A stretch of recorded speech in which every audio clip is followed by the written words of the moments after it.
Gandhi bhajan song ആലപിക്കുന്നതിനുള്ള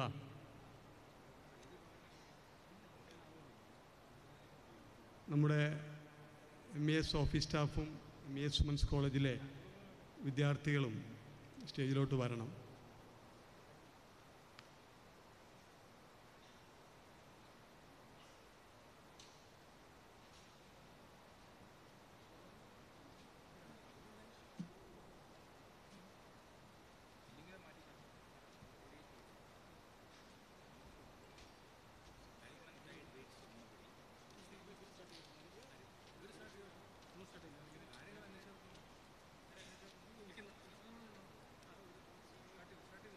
Yes, come.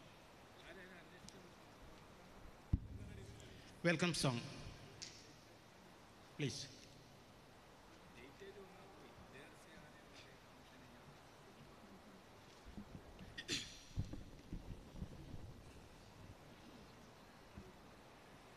Raghupati Raghav राजा राम पतित पावन सीताराम.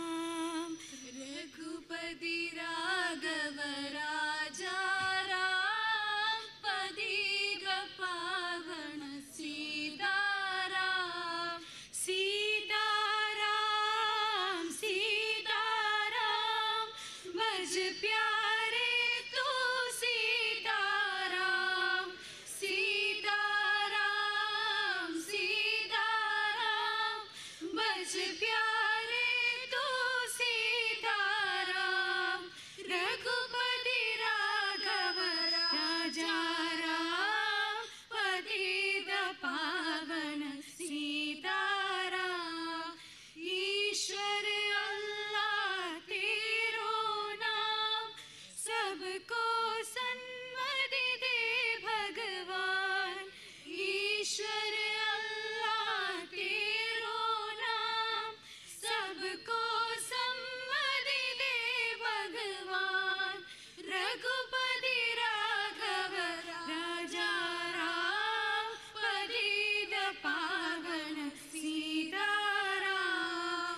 मुखमन तुलसी गाथा मन राम जब बोलो तब सीताराम. मुखमन तुलसी गाथा मन राम जब बोलो तब सीताराम. रघुपति राघव राजा राम पतित पावन सीताराम. रघुपति राघव राजा राम पतित पावन सीताराम. रघुपति राघव राजा राम पतित पावन Sitaram.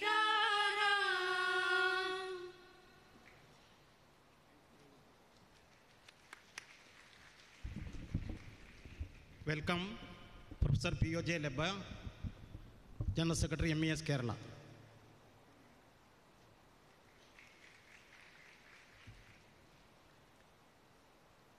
Most respected chief guest of the day, Sri Rajmohan Gandhi, esteemed President of Muslim Education Society, Dr. Ghafoor, and the person who has agreed to present the topic, Sri N.P. Ullekh, and my distinguished friends on the dais, and also participants and ladies and gentlemen. ഈ മീറ്റിങ്ങിൽ രണ്ട് വാക്ക് സംസാരിക്കാൻ അവസരം കിട്ടുക എന്ന് പറയുന്നത് ഒരു ഭാഗ്യമാണ്. കാര്യം അത്ര മഹത്തായ ഒരു പരിപാടിയാണ് നമ്മൾ ഓർഗനൈസ് ചെയ്തിരിക്കുന്നത്. Especially at the gracious presence of Sri Rajmohan Gandhi. I don't want to introduce him to you because it is an injustice will be done to him if I introduce him to you because he is so well known, he is a biographer, researcher and what not. And above all, the descendant of our great Mahatma. Of course, he will be formally introduced by our respected President. So may I welcome Sri Rajmohan Gandhi sir to this audience. Similarly, we have with us Sri N.P. Ullekh. He is a media man orator, and also, of course, I understand that he is a Malayali also, so in Delhi, situated in Delhi, and he takes part in similar meetings and expresses his opinion, and also he will also be doing a great job in the presenting the topic of the day. So may I welcome you, Sir Ulek. Because of course, esteemed President, of course, our President, because we are organizing the function, so there is no special necessity to welcome MES people here, but courtesy demands that on behalf of you, I express my sincere welcome to our President, Sri Ghafoor. Then of course we have our friends, C.T. Zakir Hussain, ATM Ashraf, and Zakir Hussain from Ernakulam, then K.K. Abubakar from very old, our distinguished senior leader of MES, and other distinguished people are in the dais. So I welcome them also to this meeting. Then of course the audience. Without audience there is no meeting.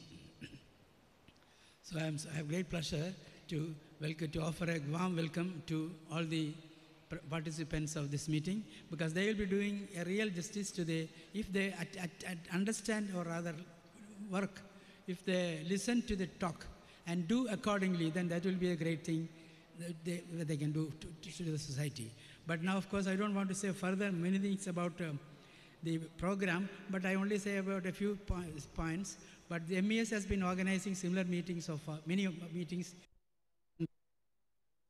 throughout the state of Kerala, on all our educational institutions under the MES, and we have conducted similar programs very successfully, and also district organizations have also conducted programs very, very successfully, for which we had the distinguished presence of our other Gandhi, the Sushar Gandhi and others, so that I think they know that how the Kerala people, at least the Kerala MES people, respect and maintain in their heart the good things what the great Mahatma has come to this country. Now the situation is, because the topic is actually the relevance of Gandhian thoughts. But do you think that there is any other occasion which is more relevant than this today now? What is going on in the country now? You know that, because I am not going to speak about all those things, but I only say that what is wrong with our country? Where are we going to? What is that we are happening? What is happening in the parliament? What has happened yesterday, the parliament yesterday? You have seen. So it is actually, we boast that we are a sort of secular people. Are you? Are we a secular set of people? Are we governed by a people of that sort? No, I should say. But anyway, since the presentations are to come about this issue, I do not wish to say anything further, but I only say that express our sincere gratitude, pleasure, and pride at the presence of this distinguished audience. Thank you.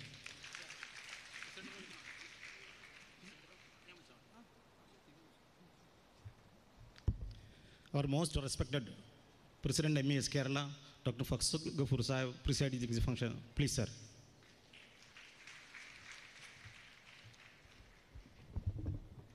Respected Chief Guest of the day, Sri Rajmohan Gandhi, my friend, eminent writer, P.N. Ulleg, other dignitaries on and off the dais, students, historians, teachers, friends of the MES, warm welcome to you from the Muslim Education Society.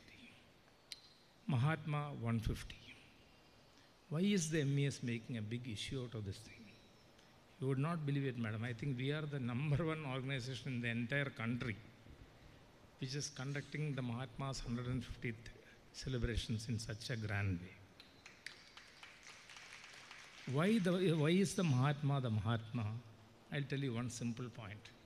There have been national leaders. There have been people who have fought for the freedom of their countries. But eventually they turned out to be the leaders of those countries. They have been the prime ministers, they have been the presidents, and many of them have turned out to be dictators also. You know quite well what happened to Lenin after the USSR was formed. You know what, George Washington was the leading slave owner in the USA, but still he is the father of the US nation. And you know Mao Zedong and the great truck and all.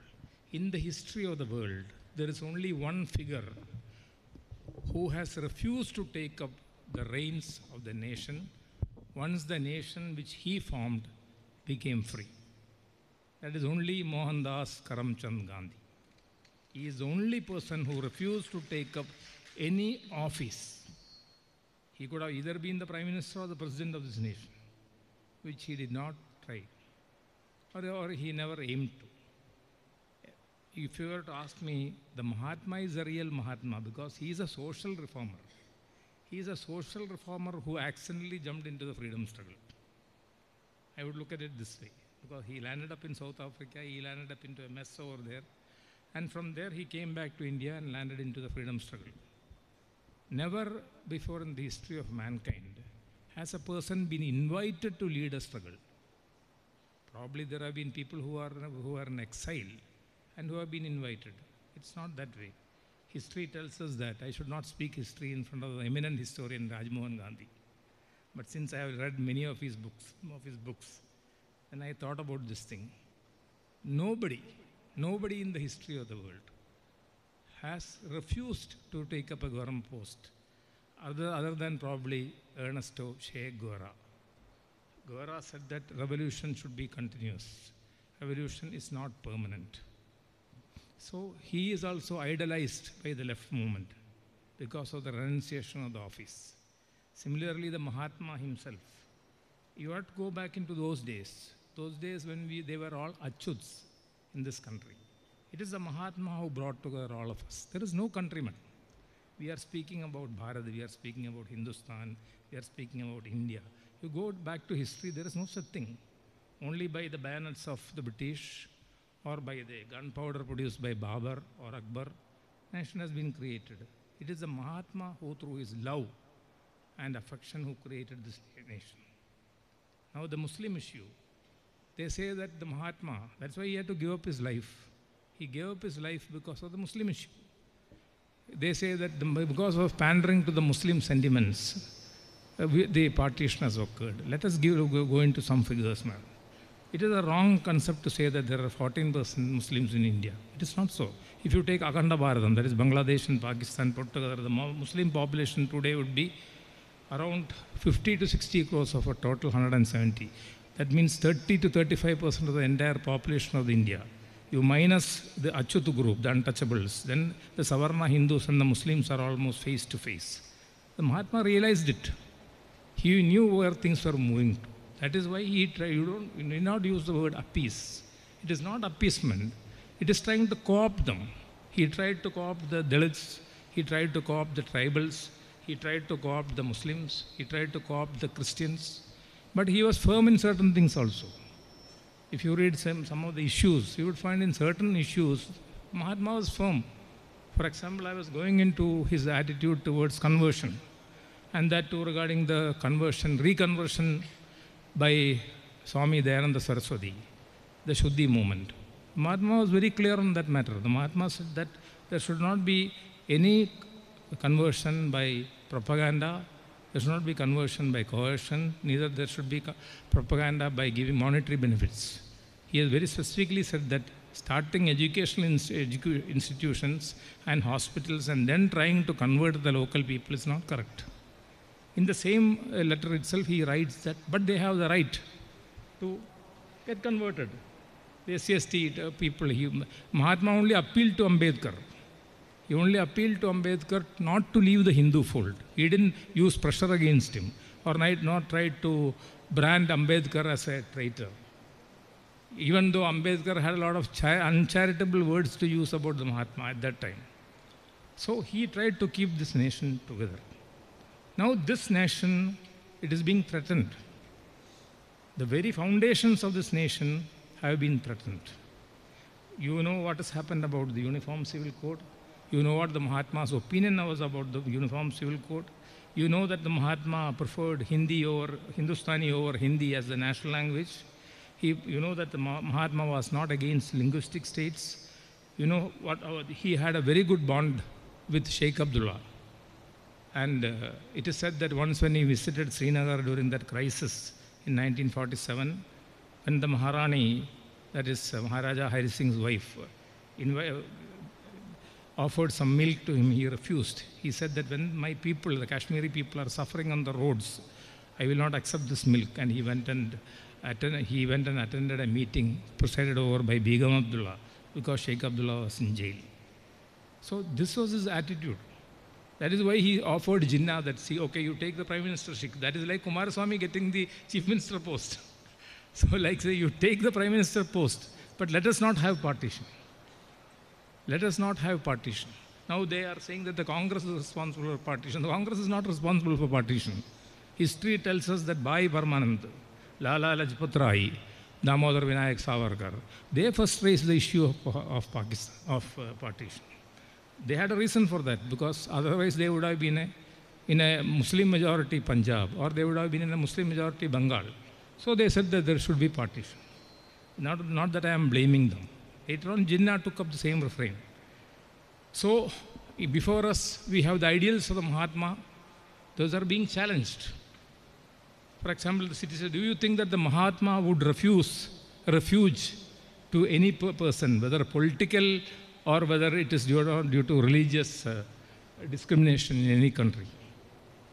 Now today they are saying that only non-Muslims will be given refuge in this country. You can call it any name, cab or tab or taxi or whatever name you give this bill. The bill is discriminatory because Madam is sitting before me. You know quite well, during the Bangladesh war, who came here? The Muslims came here, who were being tortured. In the Dhaka University, Muslim students were butchered. Naturally, there will be Hindu students also, because there is a 12% Hindu population in Bangladesh. So they will also suffer. But that war was not led by the Hindus. It is not a Hindu-Muslim issue in Bangladesh. The war was led by Sheikh Mujibur Rahman, Maulana Bashani, and General Ziaur Rahman. They led the war. So if they had come as refugees over here today, and if Bangladesh was not born, what would their status be? So, one. Number two, today the members of the Jamaat-e-Islami are being persecuted in in Bangladesh, because they supported Pakistan during the Bangladesh war. They are being hanged. Now if they come over here as refugees and they ask for political asylum over here, we will not be able to give it. Forget the Rohingya Muslims. The Rohingya Muslims have got nothing to do with us. It is only a humanitarian issue. I'll point out one more thing also, madam. In the early 90s, when Damodar Vinayak Savarkar was put in jail by the British for abetting the assassination of Curzon Wiley and HMT Jackson, he was sent on a ship to India. When the ship docked in Marseilles, he got out of the porthole and he swam for freedom, and he landed up in France. He was caught by a French policeman who didn't know the rules. He handed back this person to the British. Vinayak Savarkar sent a petition saying that I am a political refugee to the French government, producing a diplomatic crisis over there. Then in the International Court of Justice, he gave a petition saying that I am a political refugee. So according to today's theory, how can a Hindu be a political refugee in a Christian land of France? The question. So all the conflicts in the world cannot be viewed with the prism of religious. That is something like Huntington's Clash of the Civilizations. It is not so. Where are the fights going on? Where are the battles going on? Afghanistan, Taliban versus other Muslims. Syria, Muslim versus Muslim. Iran versus Kuwait.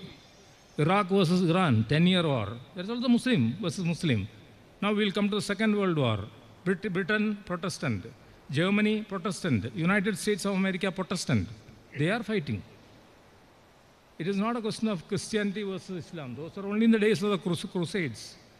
So you are looking at things with your jaundiced eye. Good term, I think, because everything is yellow or orange. So you are looking with a jaundiced eye and you are saying that everything over in this world, everything is communal conflict is going on. There is no communal conflict, madam. The days of religious conflict in the world are over. Where are we having religious? The First World War, is it religious? The Second World War, is it religious? The only religious conflict going on in the world, according to me, is the Israel issue, Palestine issue. That also the Christians and the Muslims are on one side. That is a fight against Zionism. So this sort of a presentation is being made. All the bills passed in the parliament have got a nefarious aim. You can look at the triple talaq bill. You can look at the Rama Janma Bhoomi issue. You can look at the Uniform Civil Code issue. You look at the Kashmir issue. When have the Kashmiris become traitors? I was a student in Srinagar Medical College. They were the biggest patriots. I will again quote from Sheikh Abdullah's biography, Atish-e-Chinar. The Sheikh writes that I'll prefer to be in a democratic, secular, modern India than a dictatorship ruling a obscurantist, non-secular state. That is Pakistan. That is Sheikh Abdullah. Now you are belittling Gandhi. You are belittling Jawaharlal Nehru. You are trying to build up icons against them, their own friends. They are trying to make it out as if there is a great difference of opinion between Jawaharlal Nehru and Sardar Patel. There is a great difference. Now Bose has become a hero because Bose defeated Gandhiji's candidate Patabi Sitaramaiah. So now Bose has become a hero. Bhagat Singh is becoming a hero, not because he killed Saunders or not because he threw a bomb into the parliament, but because Mahatma Ji refused to sign his clemency petition. This I asked Tushar Gandhi at that time. So Tushar Gandhi very straightforwardly told me, no, Gandhiji had spoken to Lord Irwin, but Gandhiji refused to sign any clemency petition in which the person has indulged in violence, because the creed of this nation is not violence but non-violence. Hence he did not sign the clemency petition for Bhagat Singh, he did not sign the clemency petition for Damodar Vinayak Savarkar, he did not. So this is our nation. All these things are aimed to create a division in this nation. For that, you bring in the past, you speak about partition. You say the partition, that thing occurred, this thing occurred. Madam, hundreds of partitions are occurring in Europe. How many new nations have been created? When the USSR was dismantled, they left with friendship, even though it is a communist country. They left. Lithuania, Latvia, Estonia left first. Azerbaijan, Ukraine, Georgia, they are Christian nations, they left first. It's only the Islamic republics which remained with the USSR till the end. In our younger days, there was Czechoslovakia. Now we only have the Slovak Republic and the Czech Republic. I have visited East Germany, I have crossed checkpoint Charlie and gone to East Berlin. Where is the checkpoint Charlie? Where is East Germany? There is only one unified Germany today. So nation Yugoslavia has split into 6 countries. So we are living in the past. Even today, the refrain is that Babur के औलाद हिंदुस्तान छोड़ो. कौन है भाई बाबर के औलाद? कोई भी नहीं है. यहाँ सारे लोग जो है उसको उर्दू का एक लफ्ज़ भी नहीं आता है. ये सब मलयाली है. उल्लेख भी मलयाली, मैं भी मलयालम. हम सब मलयालम में बात करता है, वो द्रविडियन लैंग्वेज है. आजकल कह रहा है कि द्राविड़ा नहीं है, ऐसा कोई चीज़ नहीं है, सिर्फ आर्यन है. तो ये हिस्ट्री को भी बर्बाद कर रहे हैं. राजमोहन जी, आपको तो मालूम है, चेहरा देखे तो मालूम होता है कि यहाँ 2 रईस है. आप आइए हमारे साथ, तमिलनाडु जाइए, तो उधर का लोगों से मिलिए और उनका भाषा जो है आप देख लीजिए. It is a proto Dravidian language. It is older than the Aryan language of Sanskrit or Hindi. So you have a fight between Urdu and Hindi. You create a fight within the Dravidian language. One more this thing before I end. Now there is a big fight. There are refugees. For them, they have to be given refuge and they have to be given citizenship. We agree to that. We do not have anything against that. But who is the refugee coming from Pakistan, from Afghanistan? Nobody is going to come from Afghanistan. There are no Hindus in Afghanistan. Agreed, there could be people coming in from Pakistan. There could be people coming in from Bangladesh. We agree to that. But what about Sri Lanka? Why are you not speaking about Sri Lanka? What about the lakhs of people who were killed? The LTT, forget the cadres of the LTT. Even otherwise, before the LTT came, we had the Sri Lankan problem. They are Hindus. You call them Tamils. They are Hindus. They were here in our own soil. They were being butchered in our own soil. They have died on our own soil and they have gone back. Now they are in bondage over there. They are slaves there in Sri Lanka. Now why are we not speaking about them? Now what will happen to if there is an Islamic Republic proclaimed in Malaysia, where there are 20% Indian population? Now what will happen? Will you give them refuge or not? Malaysia is also like that. Singapore's president has been a Malayali, Devan Nair. After that also there have been presidents and all Malayali in these places. So you have purposely selected certain states where there could be an intercommunal conflict, where there is a direct conflict between the Muslim community and the Hindu community. And you have set up rules according to that. This is what is known as a very cunning, divisive politics. As they used to say about Damodar Vinayak Savarkar, no assassination was done by him. He only supplied the guns. He gave 20 guns to 20 assassins in India, it is said. Out of that, the last gun probably was the gun given to murder the Mahatma, the Beretta, which was imported from Italy. So the issue is like this way. All the so-called issues which are being raised today, all of those have a divisive nature. Whether it be the language issue, I find one thing very funny. Previously, we were all speaking only Hindustani. Nowadays, the Hindustani is gone. It is all Sanskritized Hindi or Persianized Arabized Urdu. That is what is called divisive. So that means the syncretic culture, the syncretic politics, the syncretic brotherhood of this nation is being thrown apart. So my final appeal to the Gandhi family is that is why we have brought Rajmohan ji, we have brought Tushar ji, and we are expecting Gopalakrishna Gandhi ji, etc., etc. And I have also written to Ella Gandhi. See, I am really wonderstruck by two things about the Mahatma family. One is that most of us never knew that they were so big intellectuals. They are very big intellectuals. Rajmohan ji, I have read so many of, the first time I read his book was around 30 years ago, Understanding the Muslim Mind.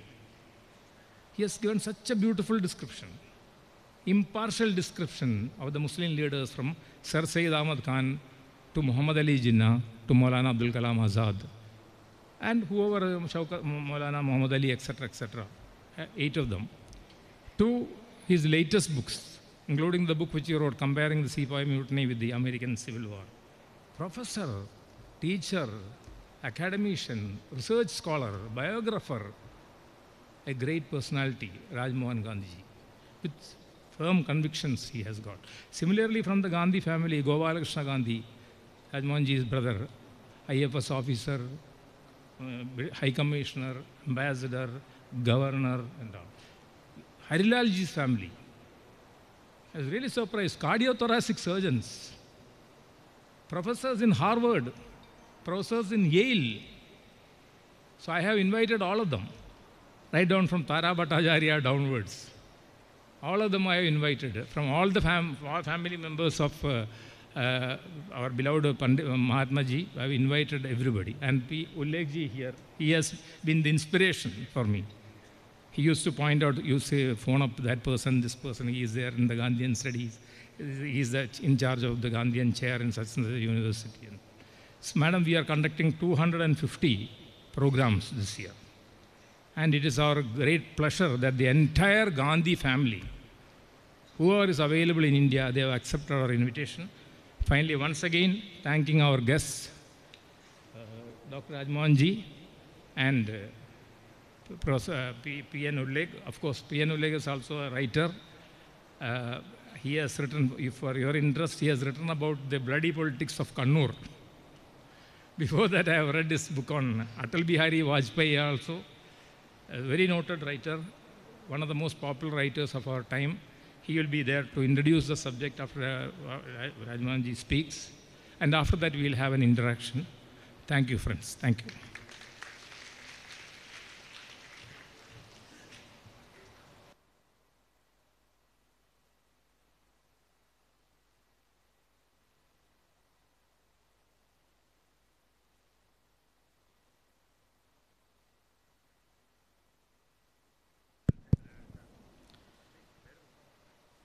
Next item, memento presentation.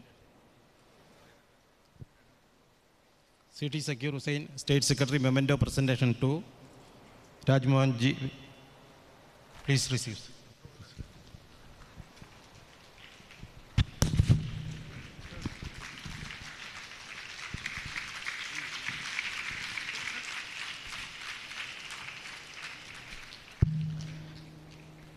Next, ATM Ashraf, District Secretary, memento presentation to PN Ullek. Please, Ashraf, receive, please, Ullek.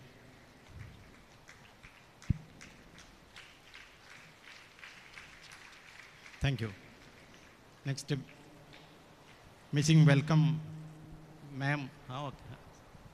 Next item is the important item, inauguration of the session by the chief guest. But why I wanted to say something is, I forgot to mention the presence of a great lady here. That is Mrs. Usha Rajmohan Gandhi.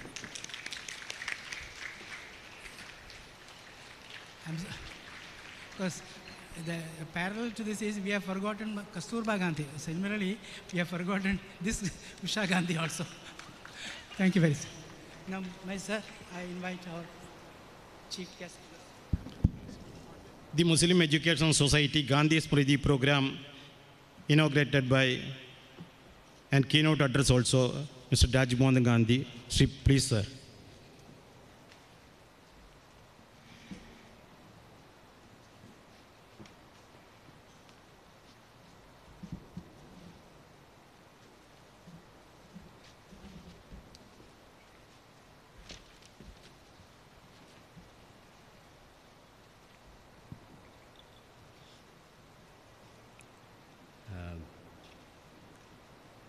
Dr. Fazal Ghafoor, Mr. Ullek, all the distinguished persons on the dais, all the distinguished people sitting in front of me, all the distinguished youngsters in this hall. I'm very happy to be with all of you.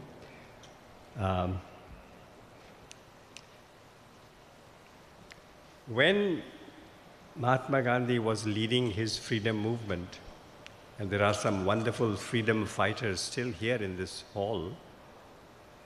When Gandhi was leading the freedom movement, people said he's a wonderful man. Why is he such a wonderful man? Because he neglects his children.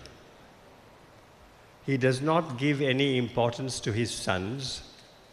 He does not give any importance to his wife. And he only works for India. He's interested in all the children, all the women, all the men of India. Such a wonderful man that he is, you might say, neglecting his family. But now Dr. Ghafoor says that he is inviting all the members of the Gandhi family here so that the members of the Gandhi family can do the work they should do for India. So Gandhi was great because he sidelined his family, but now to help India, the Gandhi family must do all the work. Is this fair? Is this fair? You praised Mahatma because he sidelined his family, but now you want the family to do the work of rescuing Indian democracy. Wonderful. Let me also say this, that for somebody like me, who spends a lot of time in North India, who also spends a lot of time teaching in the United States, when I come to Kerala, it is like a breath of fresh air.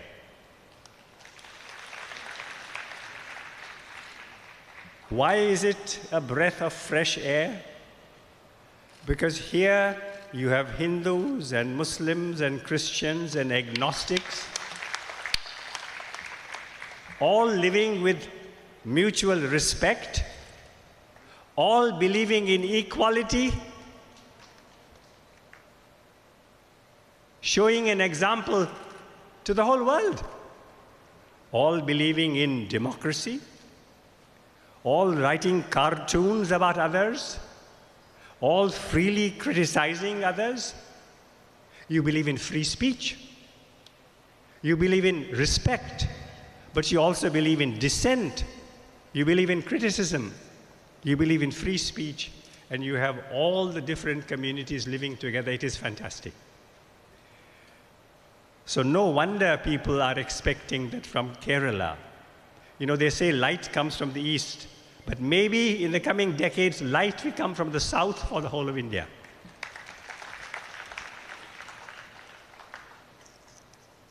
I'll say a word or two about the group that has invited me and Dr. Ghafoor. It is not an easy thing to run an institution. It is an impossible thing to run such a large institution of education for women, for men, schools and colleges, professional colleges, conventional colleges. And I must pay my tribute to Dr. Ghafoor and his team, all of them, for nurturing, continuing, and developing this amazing institution. I do congratulate all of you.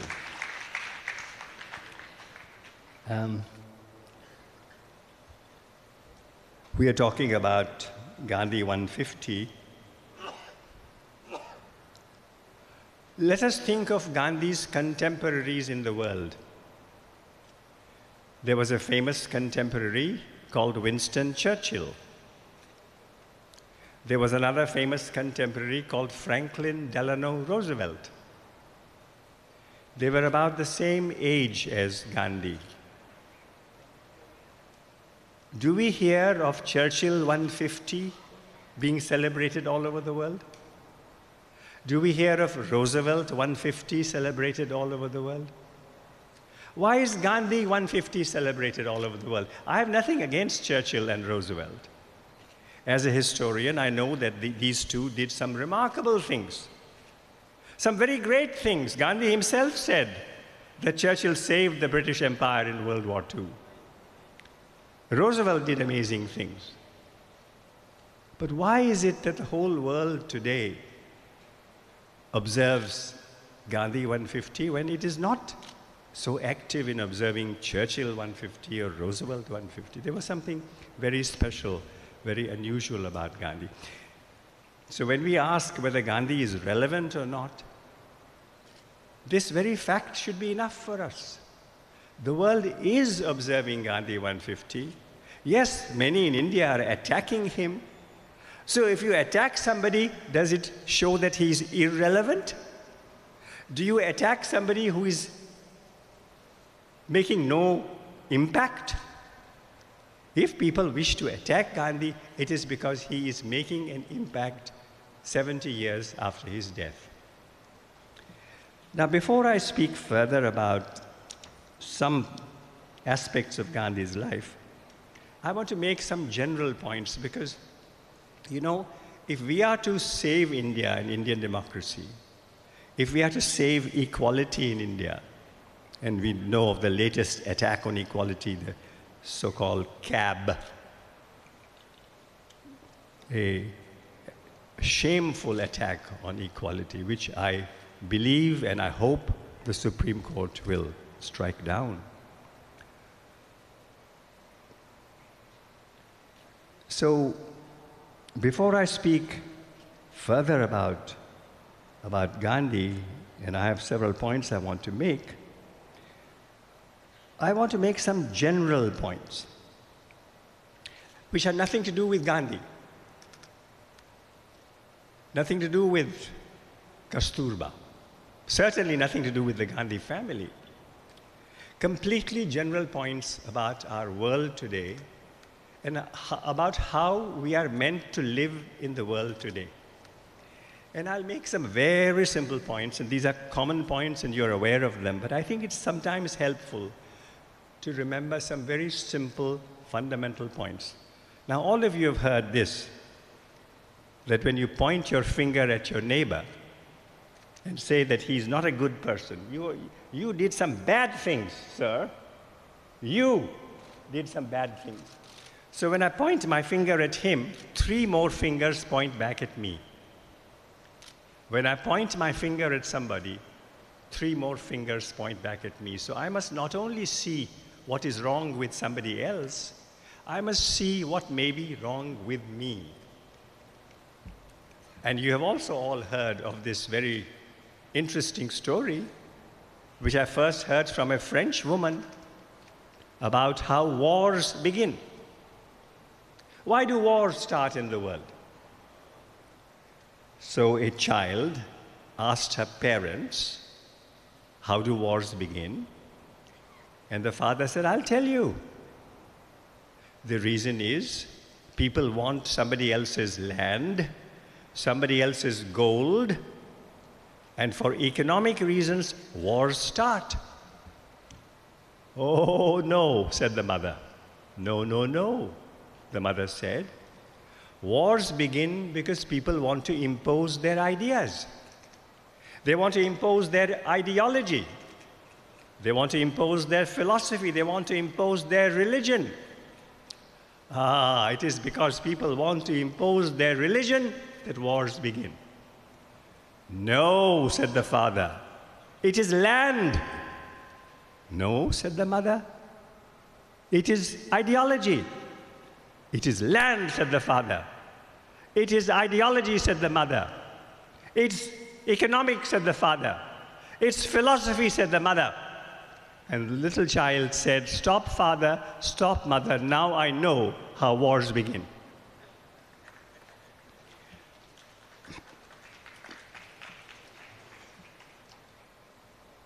One thing I learned when I was 21 years old, that I must, if I want to play my part in helping my society, in helping the world, if I want to play my part in changing the world, I must be ready to change myself too. If I want to change the world, I must be ready to change myself too. And I must admit my mistakes. If I've made a mistake, I should have the courage to admit my mistake. I also learned something else, which was this: live not by comparison, but by appreciation. If I find some people who are very smart, who speak well, or who sing well, or who do very well in their academics, in their studies, if I compare them with me, then I have thoughts of envy. I have thoughts of jealousy. I have thoughts of rivalry. If I compare A with B and B with C and C with D, I create division. I create conflict. I create factions, faction A, faction B, faction C, faction D. But if I don't compare either them with me or them with one another, if I appreciate any good thing that anyone does, if I live by appreciation, not by comparison, then there is partnership, there is harmony, there is peace. That is one lesson I learned. And there's one other lesson I learned which I wanted to mention. As a goal for life, we all think of goals for our lives.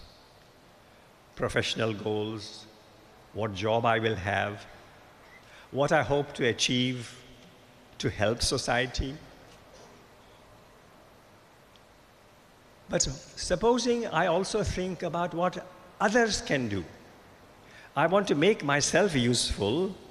Maybe I want to make myself great in a good sense, not in a sense of being rich, but being effective. I want to be very effective in the world. Not to become famous, but to be effective. That's a wonderful goal. But supposing I make my goal that my friends should be more effective than I am. My friends should be greater than I am. If I want to live to make the other person great, am I living to make myself great, or am I living to make the other person great? This, to me, is also a very interesting question we can ask ourselves. One other general point, and then I will turn to Gandhi. In the last 15 years or so, there has been a noticeable change in the thinking of the world. Until 10, 15 years ago, the world seemed to agree on some important fundamentals.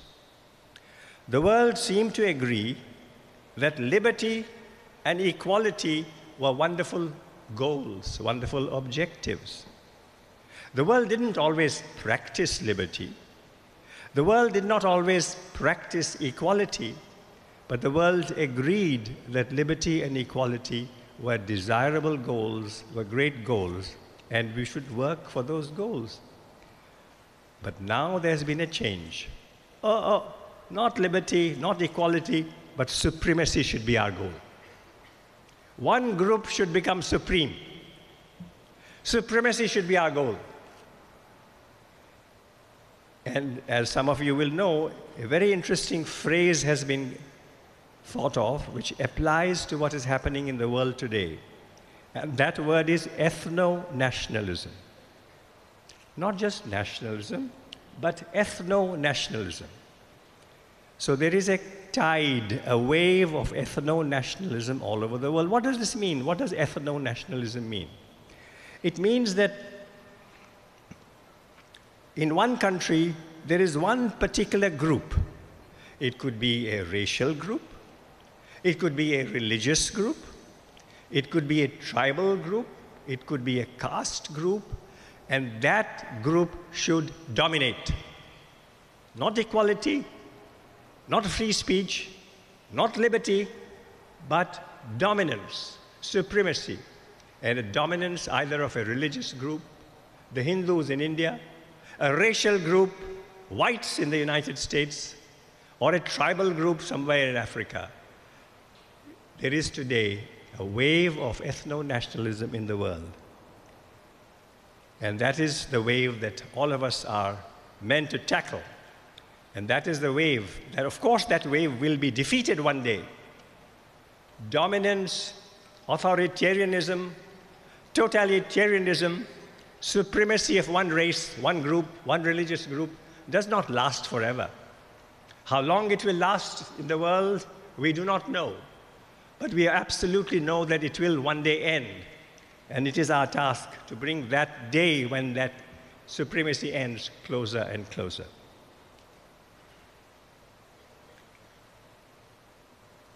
What were some of Gandhi's basic beliefs? Yes, we have heard of Satya. We have heard of Satyagraha. We have heard of Ahimsa. These are tremendous words and concepts associated with Gandhi. But I want to refer to two beliefs of his which are immediately relevant to India today. One was his basic belief about nationality and citizenship. As far back as 1909, when he wrote his Hind Swaraj. Now, 1909 was 6 years before Gandhi returned to India from South Africa. That is when he wrote his famous book, Hind Swaraj. And in his Hind Swaraj, he was categorical. He said, in no country does nationality and religions synonymous. In no country, he said, nationality and religion are synonymous. To Gandhi, nationality or citizenship was a matter of where you were born or of where you were living. Even if you were not born in South Africa, as Gandhi was not born in South Africa, people of Indian origin had rights in South Africa because they were living there. They were contributing to the society there. They were contributing to the economy there. So Gandhi fought for the rights of Indians in South Africa. So the right of a resident, of a citizen, did not depend on race, did not depend on religion. It depended on just two things. Were you born in a particular place, or are you living in a particular place? Birth and residence are the foundation of citizenship, according to Gandhi. Gandhi gave his arguments. He said that in India, among the Hindus, the devotees of Shiva and the devotees of Vishnu often have arguments, very strong arguments. And he said there are many proverbs among the people, proverbs against the devotees of Shiva or proverbs against the devotees of Vishnu. So Gandhi said, there are these proverbs, there are these divisions, but are the devotees of Vishnu and the devotees of Shiva members of two different nations? Of course not. Similarly, he said there are many Jains in India. And the Jain religion is different from the Vedic religion. And there are many arguments between the followers of the Vedic religion and the followers of Jainism. But are followers of Jainism and the followers of the Vedic belief members of two different nations? Similarly, said Gandhi, Hindus live here, Muslims live here, Christians live here. You cannot say that Hindus and Muslims and Christians are members of different nations. Religion and nationality are two completely separate things, said Gandhi. This was his absolute conviction. Not towards the end of his life, but even before he returned to India from South Africa. And another very key thought of Gandhi, which was articulated in that wonderful prayer song which those three women kindly offered to us. Ishwar Allah Tero Naam. 4 words, Ishwar Allah Tero Naam. Those 4 words are the key to unity, friendship, mutual respect, not only in India, but in the subcontinent and in fact in the world. We call our grandparents by different names. In Kerala, you probably call your grandmother by one name, your mother's mother, your father's mother by another name. Others in different parts of Kerala itself may use other names to address grandmother. People in other parts of India use different names to address grandmothers. But the grandmother is the same. Whatever name you give to your grandmother, grandfather, mother, father, the mother, the grandmother, the grandfather remain the same. And the same is true of the Almighty. We may call the Almighty by different names. Some may use the name Ram. Some may use the name Krishna. Some may use the name Rahim or Kareem or Allah or Khuda or Jehovah or Lord God, the Father of Jesus Christ. Whatever the name we give, it is the same person we are praying to, the same person we are invoking, the same person we are appealing to. And some of you may know how Gandhi got this idea. When he was a very young man, 27 years old, he was taking his family to South Africa, where he was starting a new life as a young man. And it was a small ship in which his family were traveling. And the ship ran into a storm not far from South Africa. And people thought that this was the end. And Gandhi was trying to help the captain of the ship to bring some order, some discipline into these very troubled passengers. But Gandhi found that all the passengers, they were Muslims, they were Hindus, they were Christians, they were Parsis going from India to South Africa. Each of them was appealing to God in their own language, using their own different names. Every prayer was so sincere, every prayer came from the heart. They were all appealing to the same Almighty. So this was a very strong proof to Gandhi, young Gandhi, that whatever name we may give to the Almighty, we are appealing to the same Almighty. Ishwar Allah Tero Naam. Now, today, some of the Hindutva champions, they very seldom appeal to the Almighty. they invoke historical figures.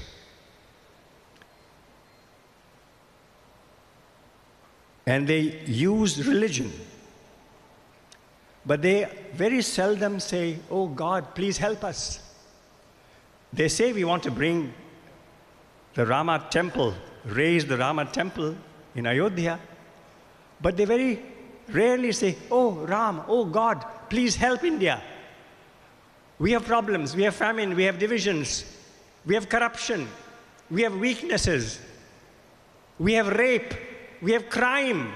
Please help this country." Do we hear them pray to the Almighty? Do we hear them praying to Rama, to Krishna, to Shiva, to Vishnu? No. We will make political use of religious words, of religious stories, of names associated with religion. So this is also something which differentiates Gandhi's Hinduism from the Hindutva that we see today. And that is where this very simple four-word concept, Ishwar Allah Tero Naam, is something we could remember.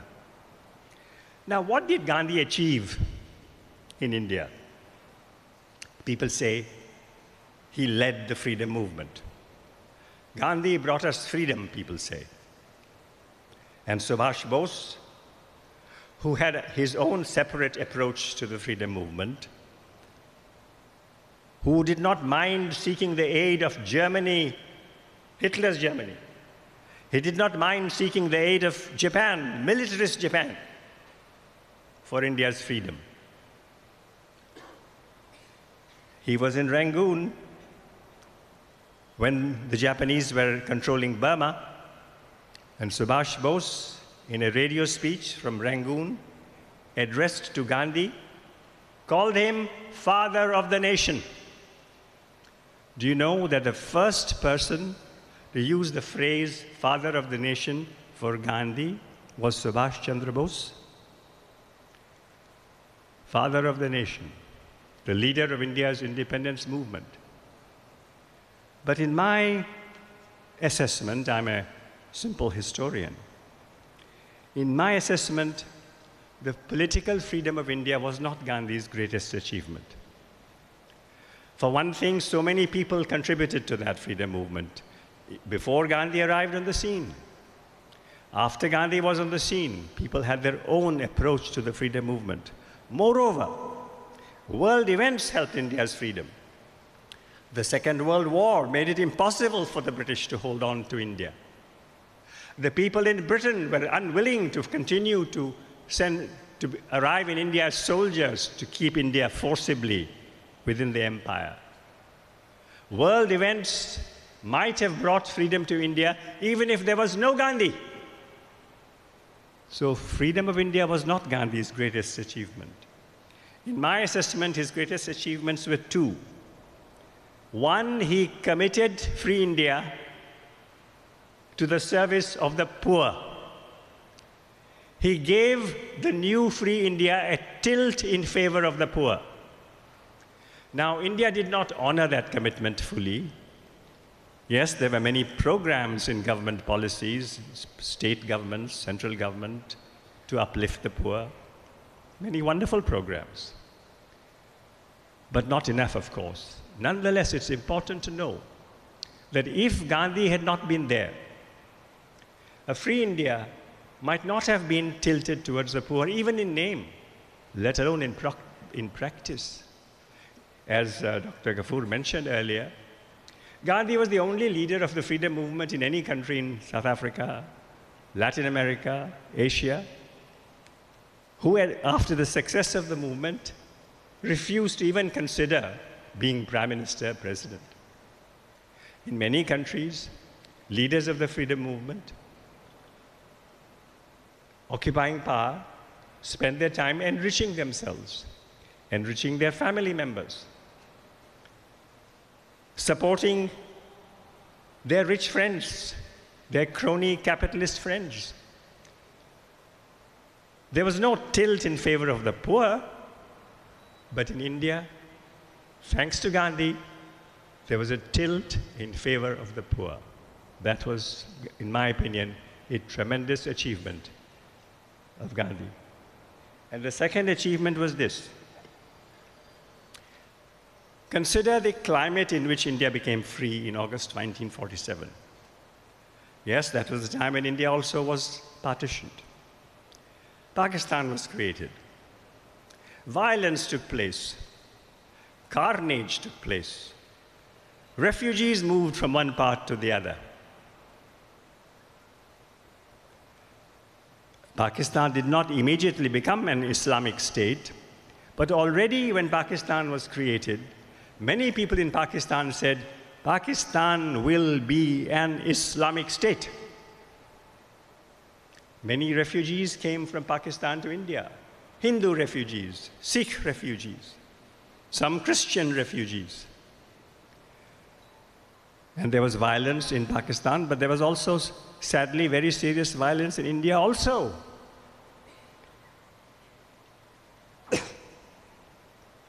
And there was a very strong campaign at that time that India should become a Hindu state. There was a very strong campaign in Delhi that every single Muslim in Delhi should be expelled. They've got Pakistan, let's send all the Muslims of Delhi to Pakistan. Not only should we expel all the Muslims of Delhi to Pakistan, we should destroy all the evidence of Muslim rule over India. The Qutub Minar may be a grand monument, it should go. The Lal Killa is a grand monument, that should also go. Humayun's tomb is a beautiful monument, it should go. Delhi should have no trace of Muslims, no trace of the Islamic connection. India should become a Hindu state. This was a very strong feeling in India at the time. Gandhi arrives in Delhi on September 9, 1947, 1 month and 2 days after India's, 1 month and less than a month after India's independence. September 9, 1947. And there is a bid to turn Delhi into a Muslim-free city. Every Muslim should be thrown out. And you all know where Gandhi was on August 15, don't you? On August 15, the day of independence, where was Gandhi? Who can tell me? Sorry? Bihar, no. Noakhali, no. Calcutta. There's a very learned class here. He was in Calcutta. And he was in the home of a Muslim family. He was in the home of a Muslim family in a Hindu majority area. He was in the home of a threatened Muslim family. Gandhi said, I will stay with this family in a Muslim home so that Muslims may feel secure and Hindus may feel that I am there and this home should be safe and should be protected. I won't spend time on the incredible work that Gandhi did in a few weeks in Calcutta in August, September of 1947. Then he arrives in Delhi and he finds that people want to make Delhi Muslim Mukt. You've heard that phrase? Muslim Mukt, Congress Mukt, Muslim Mukt. And Gandhi says, wait a minute, wait a minute. Delhi belongs to all. Delhi, he said again and again and again and again, Delhi belongs to everyone. It belongs to the Parsis, it belongs to the Jews, it belongs to the Christians, it belongs to the Muslims, it belongs to the Hindus, the Buddhists, the Jains, to the atheists. India belongs to everyone. And he made it his firm commitment, not only in his prayer meeting speeches, he convened sessions of the All India Congress Committee and the Working Committee, even though he was not the president. He said, I want to speak to you all. He challenged them, don't you see what is happening? Don't you see the killings that are taking place? Is this why we fought for our freedom? and the Congress, which was then the ruling party in India and in most states, provinces of India, in that difficult situation, when there was such hatred, such mistrust, such anger, in that situation, the Congress committed itself that India will be a state for all, where every person, every community will be given equal protection, and the Constitution was being framed, and the Constitution also put that commitment in very clear language. At that time, there were some foreign representatives in Delhi, and there is evidence of what some of these Americans representing the US government in Delhi were sending their reports back to Washington, D.C. And they wrote back saying that, oh, there is no order here in Delhi. We don't expect the soldiers or the police of the Indian state to defend the Muslims. No, no such prospect. But Gandhi's final 5 months in Delhi, from September to January 30, 1948, and the support that Gandhi received from Jawaharlal Nehru and from Vallabhbhai Patel and from many others, made sure that free India would be launched as a secular state, as a state for all. This was a far greater achievement than India's independence. So remember this as my assessment as a historian. Gandhi's 2 great feats, that free India will have a pro-poor tilt, and free India would belong to all and would assure equality and protection to every group, every religious group and every other group. Now, some other points about Gandhi's views on some issues. Again and again in his years and decades of work in India, Gandhi emphasized dissent. Dissent. We must have freedom to disagree. And we must have freedom to express our disagreement.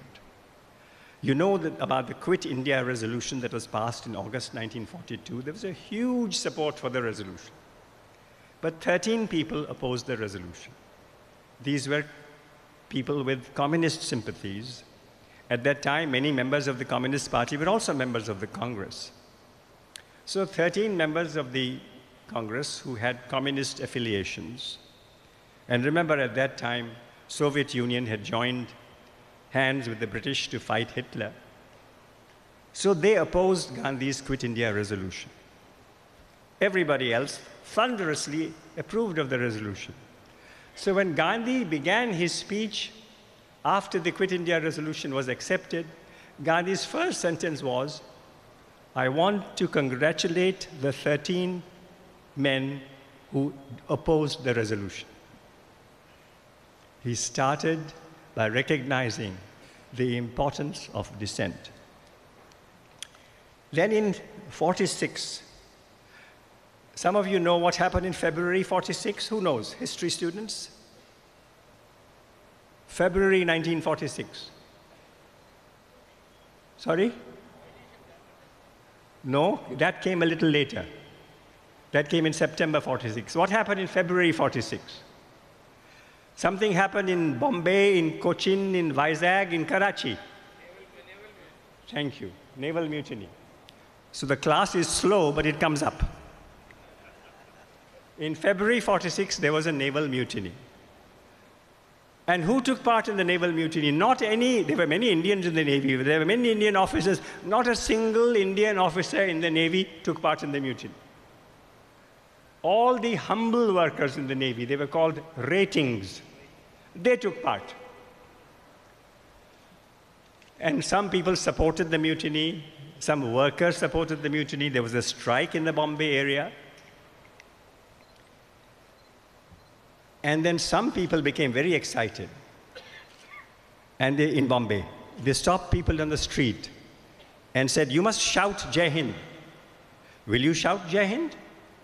If not, will you shout Jai Hind? Aren't you shouting Jai Hind? So when Gandhi heard of this, he sent a very strong public statement. He was in Pune at the time.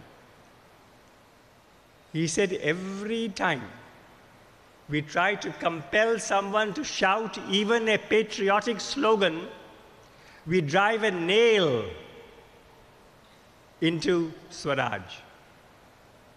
We destroy Swaraj. Because Gandhi wanted independence not just for India, he wanted independence for every Indian. Every woman, every man, every young person, every old person, everyone in Kerala, everyone in every part of India. Freedom of expression, freedom of dissent. And again, when there were other slogans like that, Gandhi would raise his voice. He said, in Pakistan, if somebody calls God Rama or Krishna, will he be expelled from Pakistan? If somebody in India calls God Allah or Khuda or Rahim or Kareem, will we expel him or her? We will never allow that in India, said Gandhi. Freedom of dissent was an absolutely key element. Incidentally, I should mention that when Gandhi was in South Africa, he had a young friend who supported him as a white man, a man called Simmons, S-Y-M-O-N-D-S. And Simmons was very helpful to Gandhi. He died at a young age, and Gandhi was very sad when he died. And Simmons used to say to Gandhi, Gandhi, as long as you're in a minority, I will support you. If you're in a majority, I will not support you. So Gandhi was so committed to dissent from individuals or minorities. Now, some people also say, oh, Gandhi, he told the Hindus, if the Muslims come with a dagger to kill you, you should allow him to kill. If somebody comes and wants to kill your daughter or your child, you must allow them to kill. Gandhi never said that. Never once did he say that. He asked Muslims, Christians, Hindus, atheists, everyone to defend the people in their care. If necessary, even to use violence in defense of the innocent, in defense of the weak, in defense of the people in your care. It's an absolute falsehood to say, and of course this falsehood has been spread to millions and hundreds of millions of homes, that Gandhi wanted the Hindus to become weak and impotent and allow everyone else to finish them off. It is an absolute falsehood. And there's a wonderful statement by Gandhi about the kirpan. You know, the Sikhs use the kirpan. And the kirpan has a religious significance. And Sikhs believe that to carry a kirpan is a religious duty for them. Of course, during the killings of 47, when Hindus and Muslims and Sikhs did kill each other, the kirpan was often used violently. And then Gandhi was asked this question, what is your view about protecting people? So Gandhi said, these are not his exact words, but something like this. A kirpan is a sacred weapon. A kirpan adorns its possessor only when it is used against overwhelming odds to defend the weak, the poor in your care. Yes, if the weak, the poor have to be defended and there is no other way, then you may use even violence, even a kirpan, even a weapon. This was Gandhi's view on violence and non-violence. I guess I should finish soon because Ullekh has to speak. And all of you are very patient, but your patience is not limitless.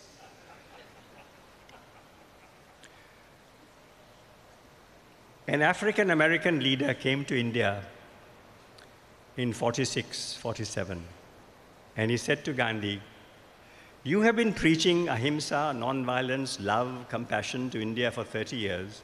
Why is there so much violence in India today?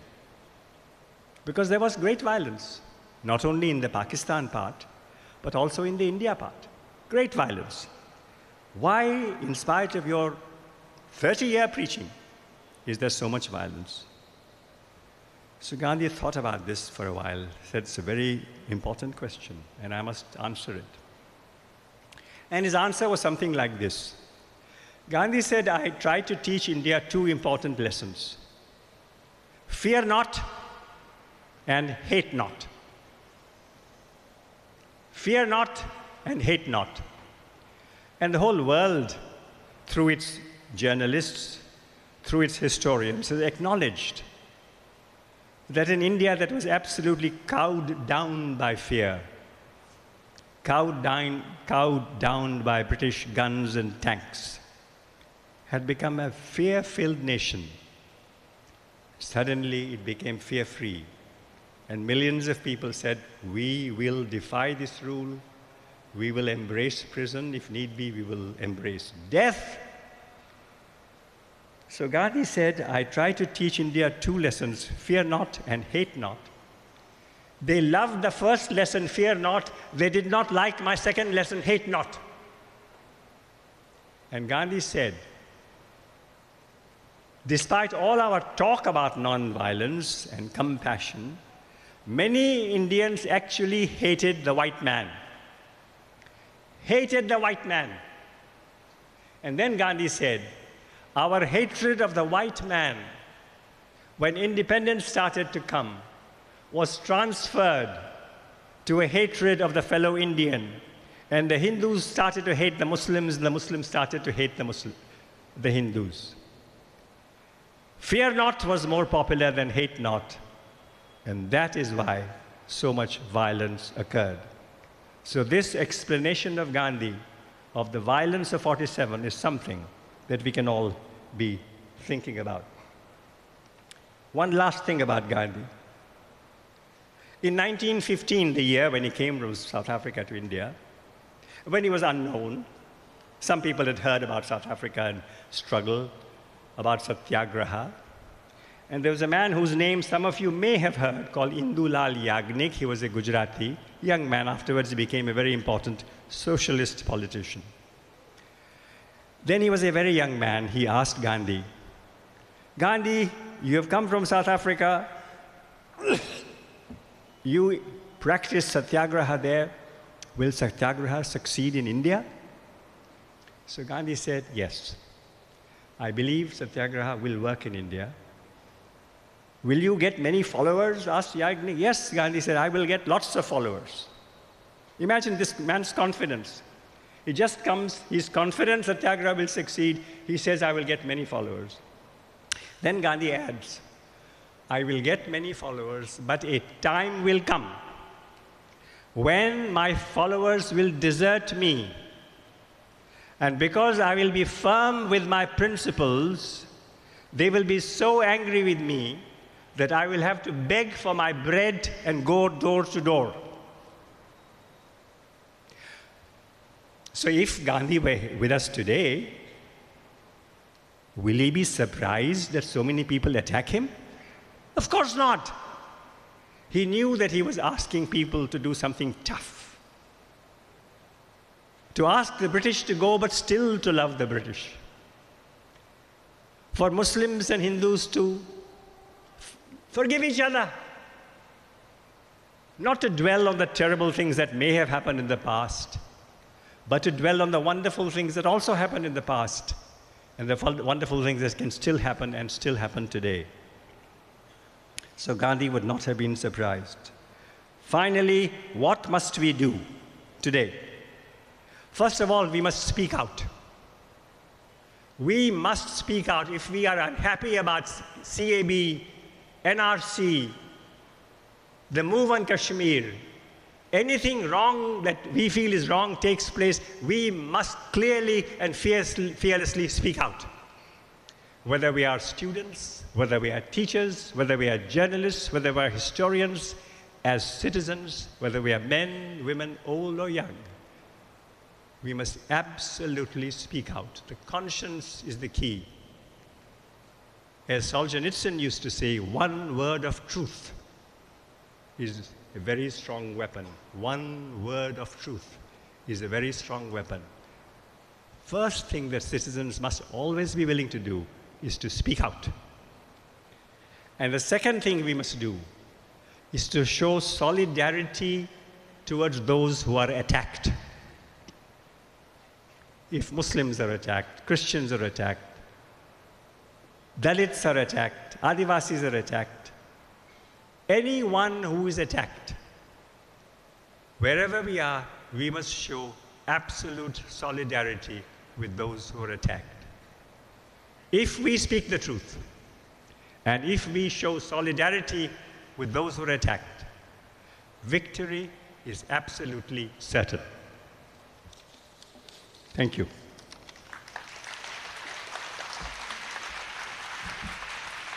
Thank you, sir. Next topic presentation, Mr. N.P. Ullegh, well-known journalist.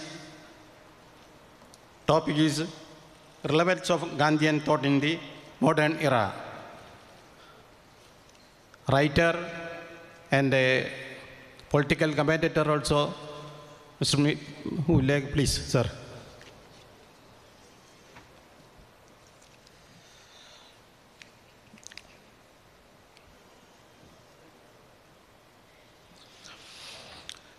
Most respected Rajmohan Gandhi, Usha Rajmohan Gandhi, Dr. Faisal Ghafoor, senior members of the MES, members of the faculty, my dear students, brothers and sisters. The purpose of this afternoon here in this beautiful city of Calicut, which someone told me is a city that doesn't sleep.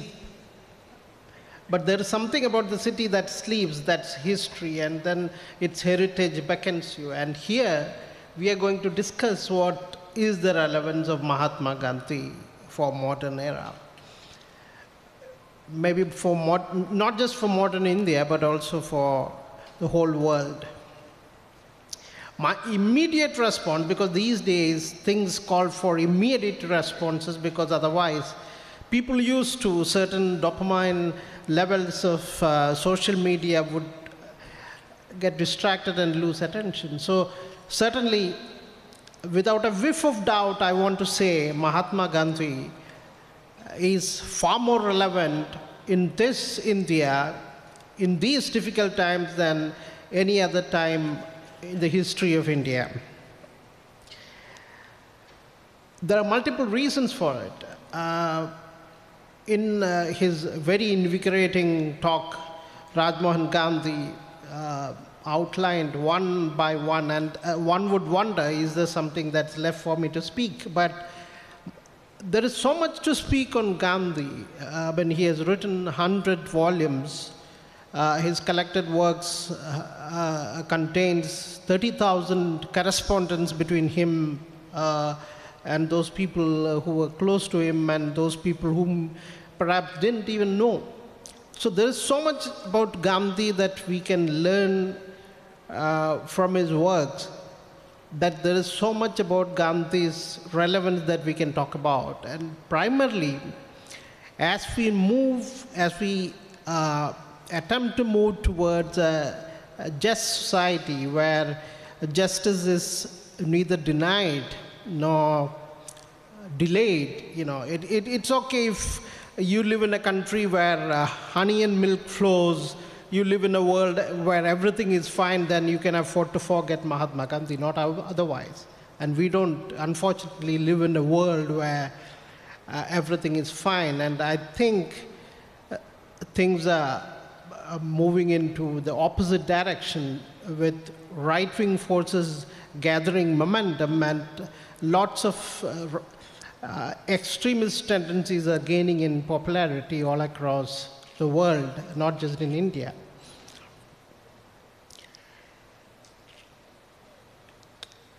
Do you remember Mahatma Gandhi that he once said that, let me quote, "I hold that the more helpless a creature, the most entitled it is to protection by man from the cruelty of man." man's cruelty towards man. So Mahatma Gandhi had always on his mind the idea about the last man, the meekest of all. I would, in this context, I would want to share a story with you in South Africa, which was Mahatma Gandhi's home for a long time until 1915 when he finally returned to India. So probably the setting of this place where I had this St. Paul on the road to Damascus moment, the kind of very revelatory experience was not a place probably where he had been to. I've been to Johannesburg, where the Central Business District has a statue of Mahatma Gandhi, which you might take some time to recognize because it's that of Mahatma Gandhi in a lawyer's robe. And we are not used to seeing Mahatma Gandhi except Mahatma Gandhi being half naked. So this happened in Robben Island, where some years ago I went. We took a ferry, and immediately after we reached there, we were taken on a guided tour of the island prison, which has now become a museum, and it's a place where you could visit the cells where people of the stature of Nelson Mandela, Ahmed Kathrada, Walter Sisulu, and all these people had spent decades. And one of those guides with beautiful Rastafarian locks, someone who was very politically aware, not just about South African politics, but also about India and the rest of the world, and about philosophers and politicians of the past century. He took us to a lime quarry where Mandela and others were forced to work from day till dusk, from the whole day, and they were not given googles which finally would damage their eyes because of the glare that you get. And you know what I realized at that moment was those people were forced to work on a project which was totally unproductive. Even the slaves would have some sense of, pride when a huge building comes up. So for instance, a pyramid came up. Even a slave who worked in that would feel a sense of pride. But the apartheid government wanted to deny Mandela and his friends, his liberation struggle comrades, the pleasure of feeling good about a productive work. So this was to kill the spirit. It was, they were physically tired all the time, but they also wanted to kill the spirit. So, but afterwards, after the elections were over and after Mandela was freed, Mandela is a highly respected leader all across the world. But there was a point of time when a lot of people in the world used to call Mandela a terrorist.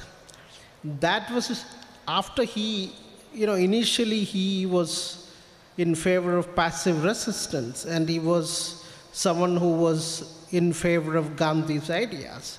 And later he would ditch Gandhi, and then I wouldn't call it ditching, then he thought it was far more important for him to choose the armed struggle route to unseat the apartheid regime. And especially after the Rivonia trial, he was convinced that Mahatma Gandhi's passive resistance was in the way for South Africa. But mind you, when South Africa became free, and then he led the first elections of 1994, April 27, and became the president, and that he chose the path of reconciliation. And I'm telling you all this thing because Robben Island was one place where I thought I would hear of Mahatma Gandhi. I would never hear of Mahatma Gandhi.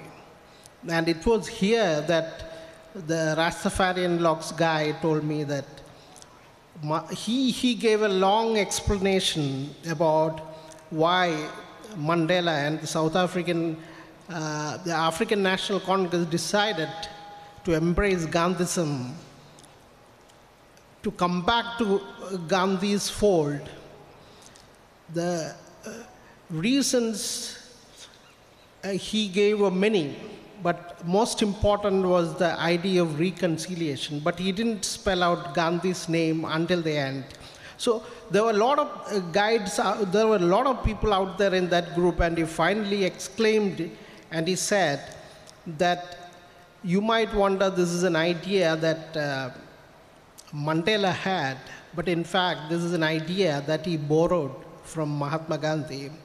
And I must say that I felt totally proud of that moment. And it was also the peculiar sound of this man who otherwise was talking with an accent. And the peculiar sound came when he uttered the name Mahatma Gandhi, and it was very similar to the way we Indians call Mahatma Gandhi, Mahatma Gandhi.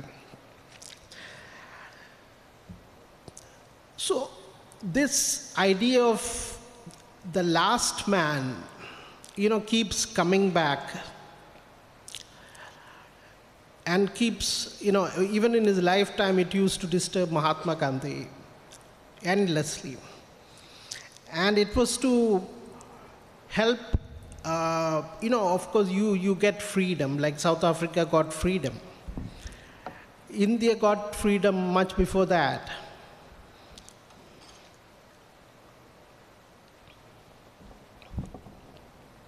But long before India got freedom, Mahatma Gandhi understood clearly that freedom without freedom from poverty offered no dignity.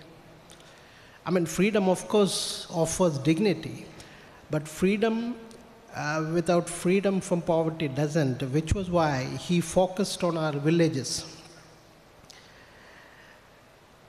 Mandela understood it. Mandela learned it from Gandhi, but Gandhi, long before everyone else understood it, Gandhi understood it, which was what he did immediately in terms of course correction, he focused on developing local industries. And he, instead of dole-outs and handouts, he was far more interested, or he had more faith in trusteeship. I mean, it's true that now a lot of welfare schemes are named after Mahatma Gandhi, including the most famous one of all, MG Narika. It's not bad, but it's not good enough if you are following in Mahatma Gandhi's footsteps. Mahatma Gandhi insisted on self-reliance, and Mahatma Gandhi wanted those industries at the local level to generate rural employment. And we didn't do it. And we thought Mahatma Gandhi was wrong. And the latest NSSO figures that show that for the first time in several decades that food consumption has come down, prove beyond doubt that we were wrong and that Mahatma Gandhi was right, that food consumption has fallen in the villages, food consumption has fallen even among urban poor, and which means that many people are starving at the moment. So it's Mahatma Gandhi understood the several structures of several layers of humiliation associated with being poor. And Rajmohan Gandhi had talked about what he had done to ameliorate the condition of the poor by aligning India's new rulers to understand their concerns. But these things did not come to Mahatma Gandhi overnight. He had thought over it, he had slept over it, he had meditated over it. And if you think of salt, or for that matter, let's begin with handloom.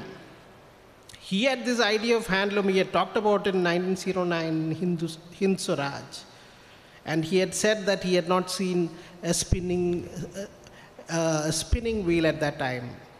And even in 1915, when he had come back to India for good from South Africa, he had not seen spinning wheel.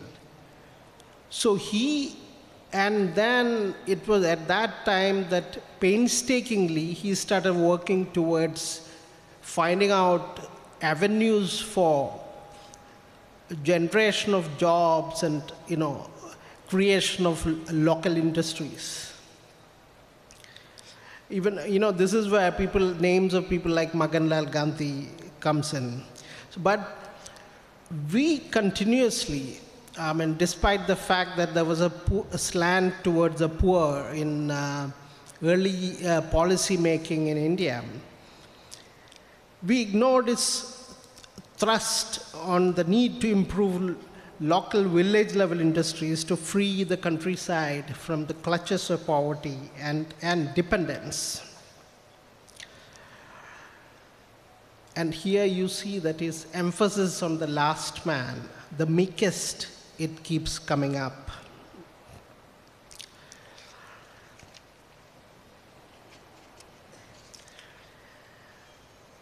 This is what is happening all across the villages, that, the rural side, the rural economy is crumbling faster than, the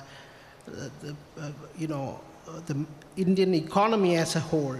And that you can imagine the level with which the Indian economy is shrinking, the extent with which people in the villages, people in the countryside are suffering.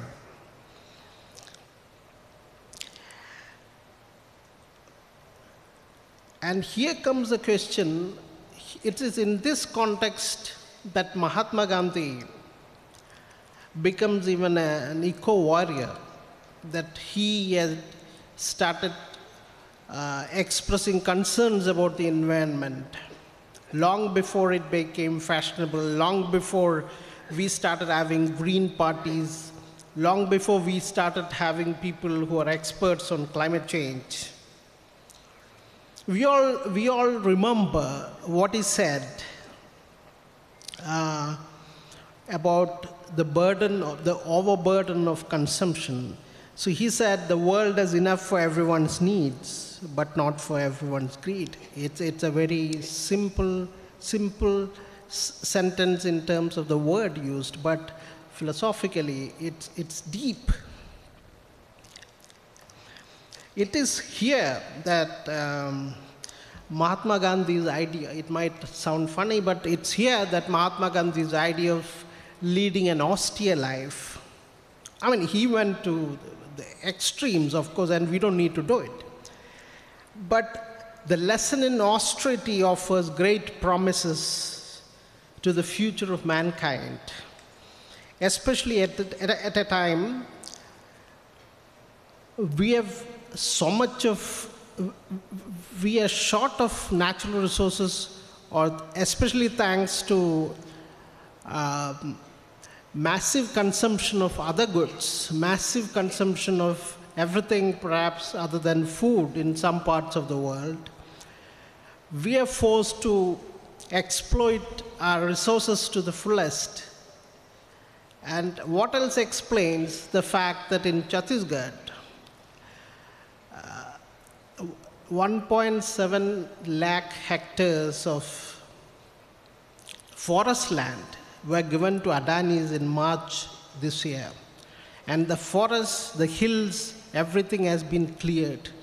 And we don't come to know about it in TV reports, media doesn't report it, and this is the crass, wild, mad rush to ensure development. And for whom? And Mahatma Gandhi had given an answer through his austerity measures, which was more of self-discipline oriented long ago, that what was simplicity for him, he understood very well. And if you're someone who reads his works and his correspondence with people, what was simplicity for him will soon or would soon become a question of survival for the mankind in the future. What happened in the process was, for a long time we continued to look down upon we undermined and we despise Gandhian thought, thinking of his ideas as stubborn, we might still continue to do so until we hit a roadblock. And my guess is that we are already there. And that's where, when a company like Adani's, they get a blank check to destroy our forests, deep in the forests of Chhattisgarh, in Raigad, and then not a single person in the media reports it. Without doubt, we are moving towards a dangerous scenario, the rapid rise in consumption by a section of people, amid inadequate resources. We have to keep asking the question that Mahatma Gandhi has always asked and suggested, not in as many words I am going to say. We should go for development, but for whom? This mad rush has to be stopped today or tomorrow. And how does one address it? It's definitely by following Mahatma Gandhi's path of austerity. And it is in this context that Mahatma Gandhi always spoke of violence, and Rajmohan Gandhi talked about wars that happen. Of course, wars do happen over land, and wars do happen over natural resources. And historically, we have known that the colonial powers had done adventurous things, had done everything that had done in pursuit of wealth and natural resources to possess land and also to get control over natural resources. And that still continues. And it leads to wars. It also leads to non-violent societies. And Mahatma Gandhi, perhaps he alone for the first time, understood. I'm talking about politicians. Among the politicians of modern world, he was the first one to have understood why it's important to speak of a non-violent society. Because for him, means and ends were not distinct. He believed that you can't make peace with war. The statement that ends justifies the means can be traced to empires and countries even now. And it can be traced back to Machiavelli, our Chanakya. And there are a lot of people in this country who are happy wearing that dubious badge of dishonor called modern day Chanakya. They think it is a compliment, but it's a disgrace.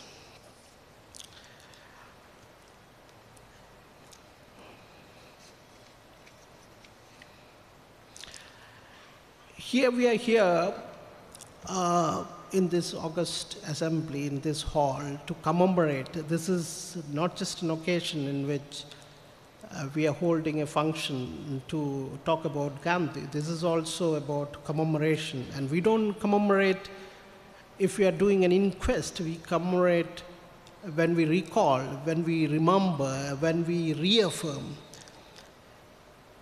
And here we are reaffirming the relevance of Mahatma Gandhi, not just in the modern era of today, but for the future.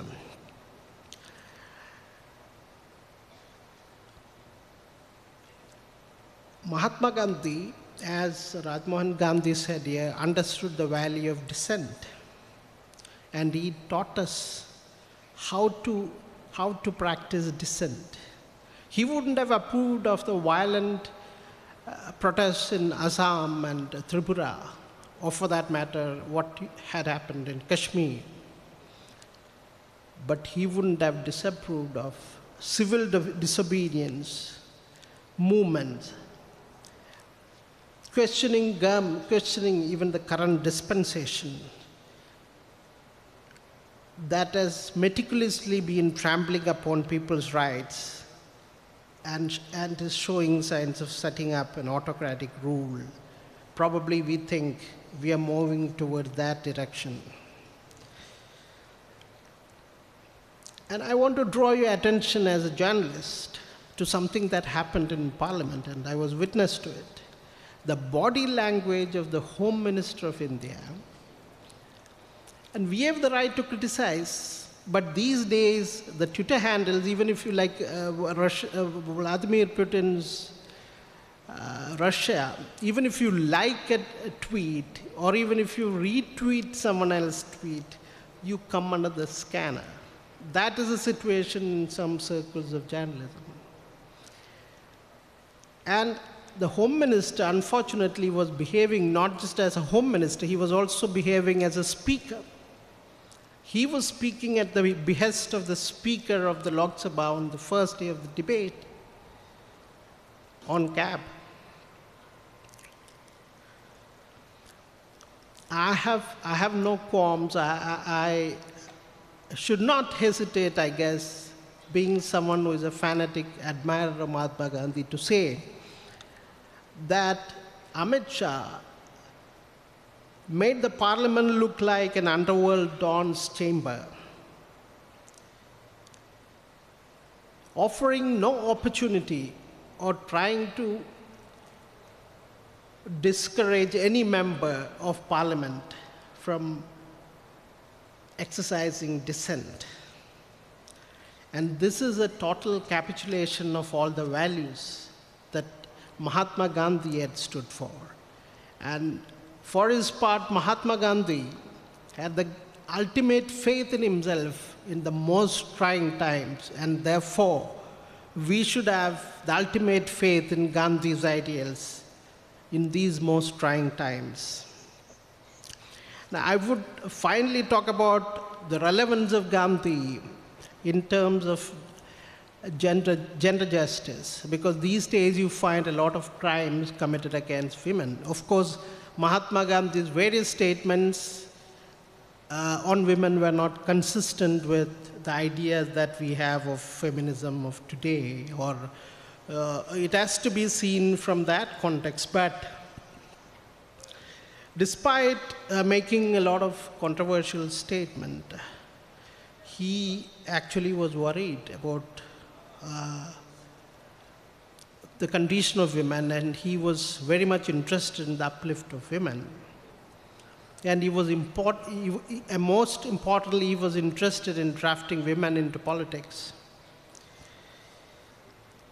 And there are hundreds of things that you have to learn from Gandhi, which makes him relevant far more than ever before. And I find, as a person who has watched these politicians at play, including right-wing politicians, is that one of his greatest contributions that we can learn a lot from is politics of imagination. And politics of imagination not for negative purposes, politics of imagination for being a unifier. We talked about spinning. You know, he had thought a lot about it. And even when it comes to salt, which I had mentioned before, he had started thinking about salt even in his South Africa days. He had also gone into a dietary regime in which he refused to eat salt for long periods. His idea was to make his palate immune to taste. These are extreme austerity measures, but it's after such a long time that in March 1930, Gandhi undertook a march from his Sabarmati ashram to Dandi, a village at the, I think, the coast of South Gujarat. Even socialists and Gandhi admirers worldwide ridiculed the idea. I distinctly remember, I've written down the name of the person, H.N. Brailsford, called it the kindergarten stage of revolution. And he also said that it was based on the idea that the king could be unsettled by boiling salt water in a kettle. To cut the long story short, It was a bloody miracle. It was a political masterstroke, and it was well thought out. And for the first time in India, we had a semblance of unity on people who lived in India. And this is Mahatma Gandhi's skills as a person, as a political leader who believed in imagination when it comes to unifying people. And there are a number of examples to talk about it, including using of religion, or rather symbolism to align people under the flag of the Congress movement. What are we seeing now in India as opposed to what Mahatma Gandhi had done? Polarizing people along religious lines, that is the first thing to begin with. And next comes polarizing people along various lines. In Uttar Pradesh, how did the BJP win? They approached non-Yadav OBC groups and told them, see, Yadavs have done well after the social engineering. They have been in seats of power. They have cornered all gains. To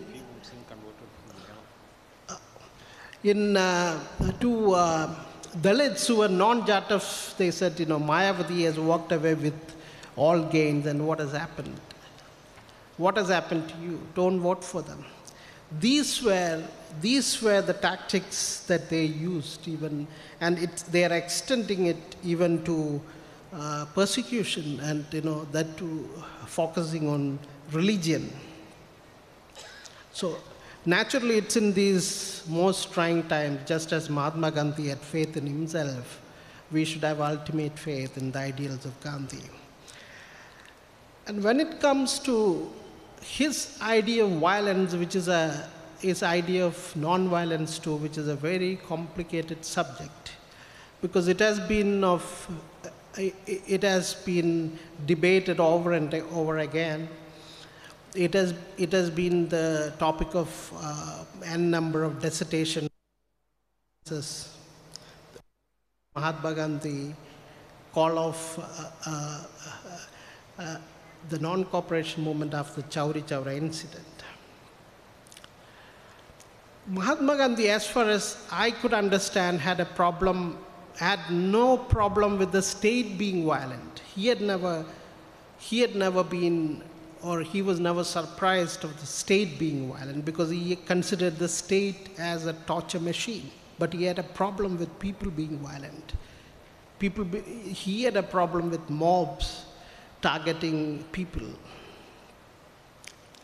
Also, he understood that, contrary to what certain historians would say, the radicalization of Indian society in those terms in which you take up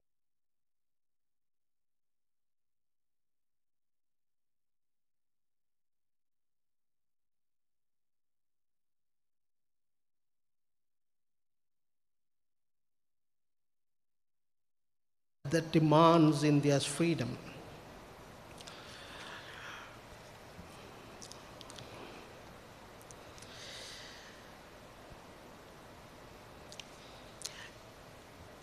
And a lot of things among the things that one has to learn from Mahatma Gandhi is that he was a constant learner.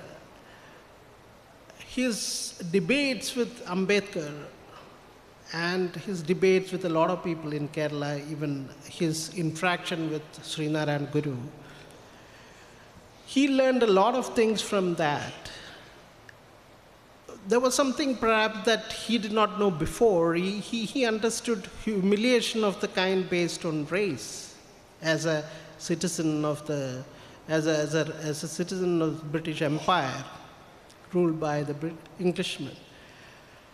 But perhaps he didn't understand enough personally, perhaps, the humiliation that a lower caste person may face, to the extent maybe people like Dr. Ambedkar wanted him to understand. Not that he didn't understand, maybe not to the extent that people of the stature of Ambedkar wanted him to. But it's true that Mahatma Gandhi had his shortcomings. It's true that he tried to understand them whenever he faced people, even when it comes to understanding women's issues. There were women who had opposed him whenever he had made sentences in which, statements in which he had asked them to exercise restraint. And after a series of back and forth exchange of letters with those women, he agreed to change his views. He was a quick learner, and that's a quality that he always could unlearn. But above all, I think the biggest and the purest message from Gandhi that will endure through the ages is his willingness to die for the cause. In his late phase, as Manu diaries indicate or reveal, Gandhiji wanted to die a violent death to bring about normalizing amidst all the bloodshed that was happening. Which is why it's important for us to renew his pledges.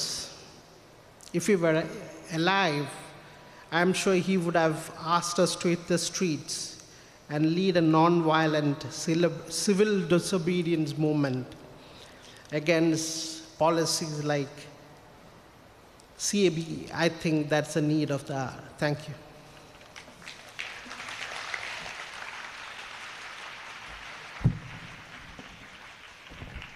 Thank you, sir. Ulek, I didn't know one thing. You are son of Patyam Gopal. I didn't know that Ulek is the son of the former secretary of the Communist Party of Kerala, Patyam Gopalan. അപ്പോൾ English കേട്ടാൽ പാട്യം ഗോപാലിൻ്റെ മോനാണെന്ന് തോന്നൂല, പക്ഷേ പാട്യം ഗോപാലിൻ്റെ മോനാണ്. Similarly, for the people who are uninitiated, sir, I was telling he is Patyam Gopalan, CPM secretary's son. Similarly, for the people, especially the students who don't know it, Raj Mohan, the name means the grandson of C. Rajagopalachari and Mohandas Gandhi. That is Raj Mohan. That, sir, probably the students may not be knowing. I am just initiating them into.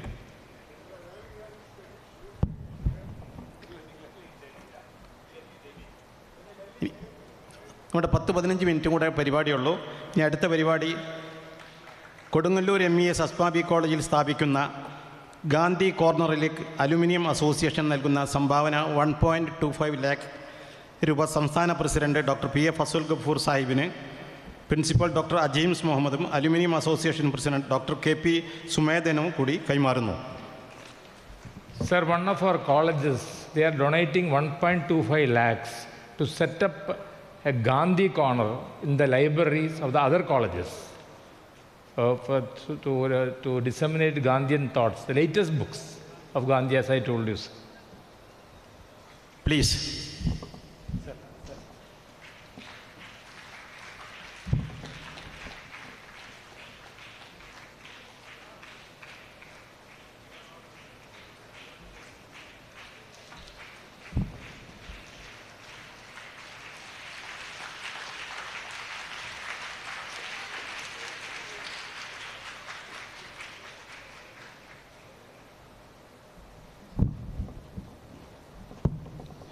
Okay, thank you.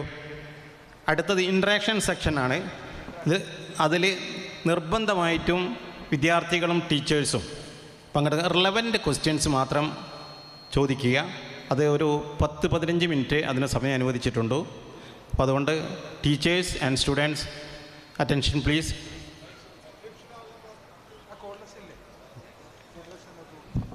ഇതെവിടെതാ secure way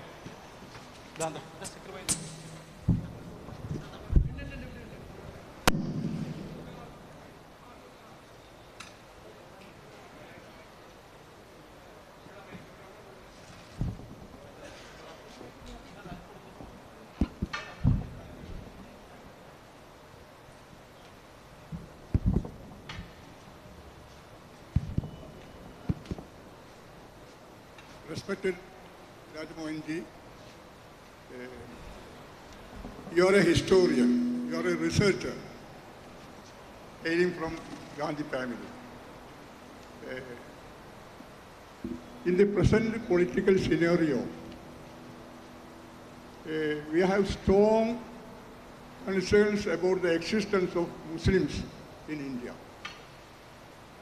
As a historian, could you please tell us what is the future of Muslims in India in the present regime of Narendra Modi?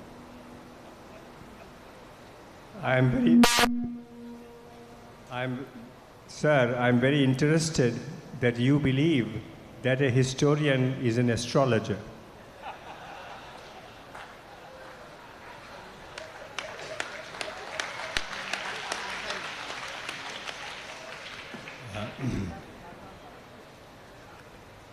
So I now speak not as a historian, because a historian does not know the future. He only knows the past. But I believe that Muslims who face a very difficult future in India, that if the Almighty is with them, and if they have unity with fellow Muslims,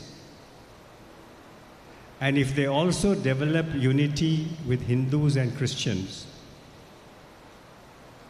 I believe this. I'm speaking not as a historian, but as somebody who has some respect for human commitment, that with faith in the Almighty, with partnership among fellow Muslims, and with partnership with Hindus and Christians and with rationalists and agnostics, that the Muslims of India will finally find equality and security.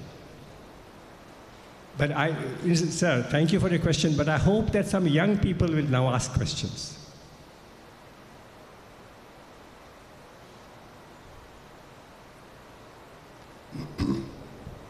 Good evening, sir. I'm Midlaj from a postgraduate student from MES Kaladi College, Mannar. My question is that why did Gandhian ideologies are always hunted by the Saffron politics of contemporary India? Say that again, why? Why did the Gandhian ideologies are always hunted by Saffron politics of contemporary India? Saffron. Look, there is no guarantee that wisdom and goodness always wins. History has told us that there are periods when anger and passion defeat, in the short run, wisdom and goodness. So if the politics of anger, of exclusion, of malice, of ill will, if this politics succeeds for some time, it has happened in the past also. So human nature is like that, and it is happening in so many parts of the world. America is supposed to be a very Christian country, and Trump openly talks about his escapades, his immorality, his lies, but often he also succeeds. So it is in such moments that we need faith, we need confidence, we need determination, and as Ulrich said, we also need the politics of imagination. We need the politics of inspiration, something unexpected. But also remember that the saffron politics seems to succeed, but look at, they have passed CAB. But look at the protest in Assam. So what has happened is a huge blunder on their part. What appears to be a parliamentary success is a political blunder. Okay, thank you for your question.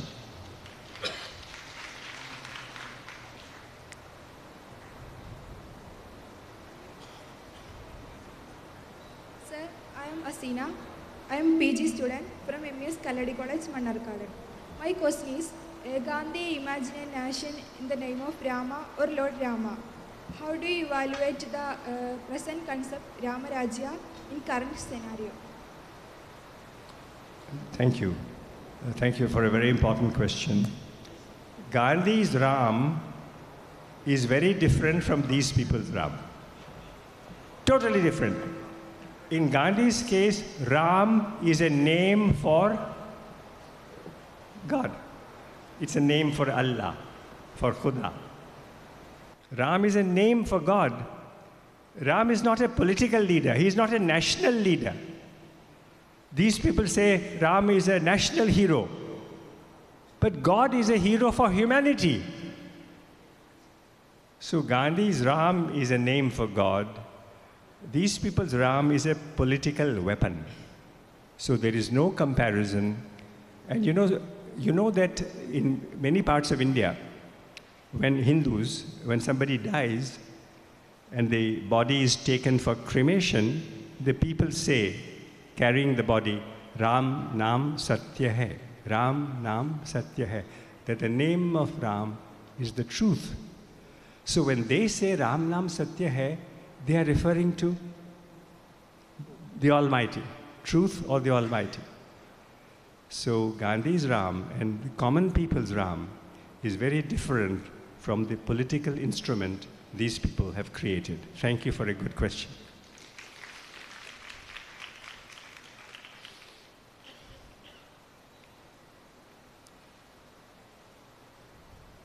Sir, I am Jilsi Joby, PG students, MES Calicut College, Mannarkad. Sir, my question, why... Don't keep the mic so close to your mouth. Yeah, better. Okay, sir. Why many among the Sangha Parivar hate Mahatma Gandhi? What is the reason? Why do Sangha Parivar people hate Mahatma Gandhi?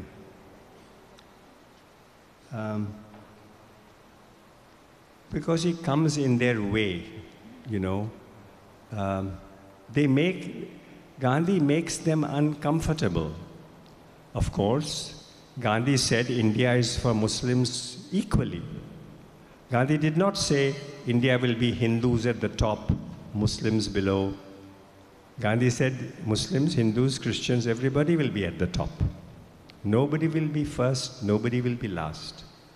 So those who want domination, those who want to put down other people, who want to feel good, maine inko dikha diya, they will not like him. But in their heart, even they know that this idea of coercion, zabardasti, domination is not a good idea. So although they hate Gandhi, of course, many of them also praise Gandhi. As far as many of them are concerned, it is not a problem for them to speak in two different ways simultaneously. Gandhi was a great man, Gandhi was a terrible man. They say that. But the real reason is, as I've explained, Gandhi's vision of India was equality, protection of everyone. Gandhi's vision for India is for Muslims and for Hindus, Ishwar Allah Tere Naam. And many of these people don't even like the word Allah. They don't like the word Allah. When we say Allah, we are referring to somebody who saves us, protects us, helps us when we are in tragedy, suffering. So why should anyone hate that name? But because of propaganda, persistent propaganda, they have come to dislike even the name Allah. And I've read in some of the Sangha books that one of Gandhi's greatest mistakes was to say, Ishwar Allah Tere Naam. How could he unite the name Allah to the name Ishwar? But we must have to, we need to have two responses. One, we must never agree to injustice. We must fight injustice. But we must also keep in our minds the hope, if necessary, the prayer, that some of these people may also change. It may not happen quickly, and it won't happen if we say, oh, you are wonderful, you are wonderful. It will happen when we resist the wrongs they do, but in our hearts, we have the hope that Allah can change them also. Good afternoon, sir. My name is Dr. Amit Kapoor from MES Medical College, Perelmana. The question I have is that when we speak about Gandhi, we talk about Gandhi's struggles in a pre-independent India.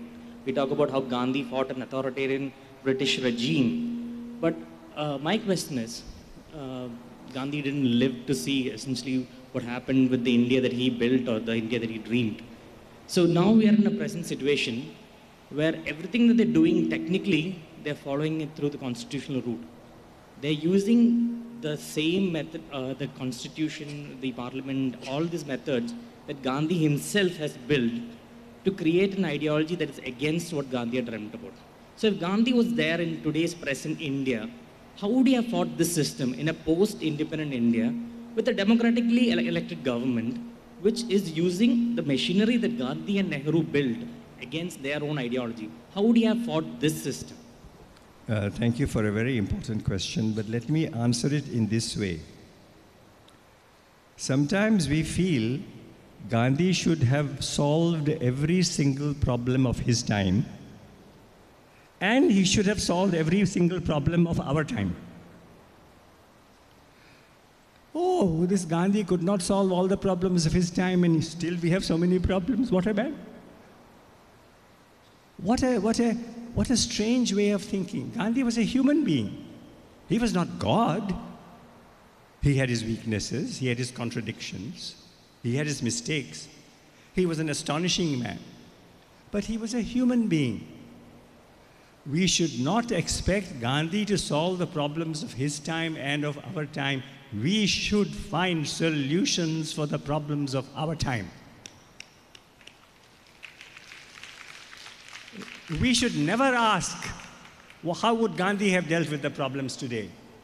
We should ask ourselves, how shall we deal with this problem today? Gandhi had people he admired. There was Tolstoy.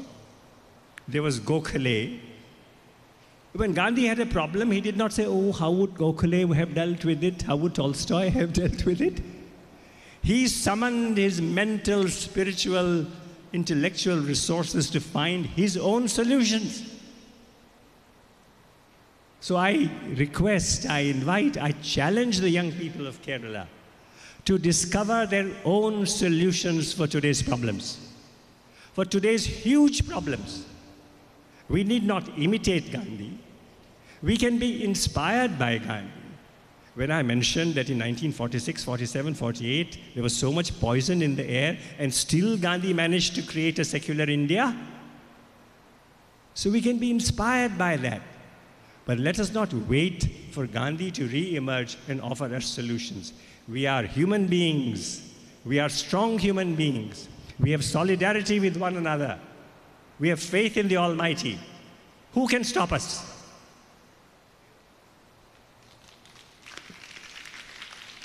See, when you speak, I become young and excited.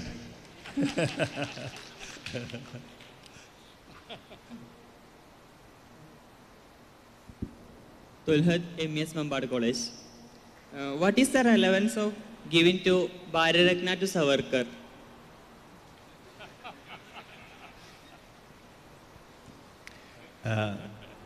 Now, in my opinion, like all human beings, Savarkar had both good qualities and negative qualities. In my opinion, Savarkar was very energetic. He was very clever. Mind you, I must say that I am not a very close student of Savarkar's life, but I have studied a fair amount about his life. So I'm not an expert on Savarkar. I'm some kind of, not even a student of Savarkar, but I have come across Savarkar and I've tried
Difficult for Indian diplomats to explain to the world why this discrimination is a good thing.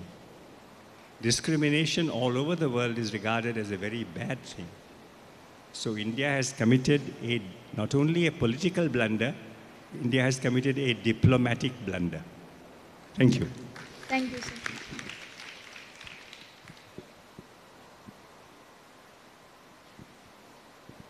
Sir, I'm Nusrat from MES Ponani College.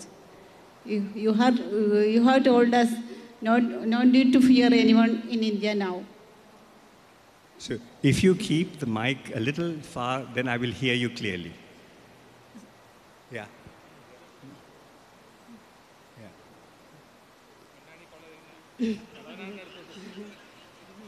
Yeah. Yeah. Don't, everybody's telling you what to do. You do what you want. Yeah. What is your opinion about fear-free India in nowadays? Yeah. Well, that is a very great question.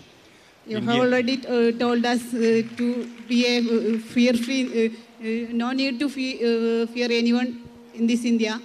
So, Gandhi said to his African-American friend, people accepted fear-free, they did not accept hate-free. Today, even fear-free is not accepted. So fear is encouraged, hate is encouraged. I will make you afraid of me, and I will make them hate you. So you will be the target of hatred, and you will also then be made to fear me. What a tragedy. What a tragedy, how sad. So people are facing a very difficult situation. Even during the British time, as Gandhi said, they became fear-free, but not hate-free. So we have a tougher task to make India both fear-free and hate-free. So that is why I'm so inspired that so many young people are here. And if they are determined, they will succeed. Thank you for a very good question.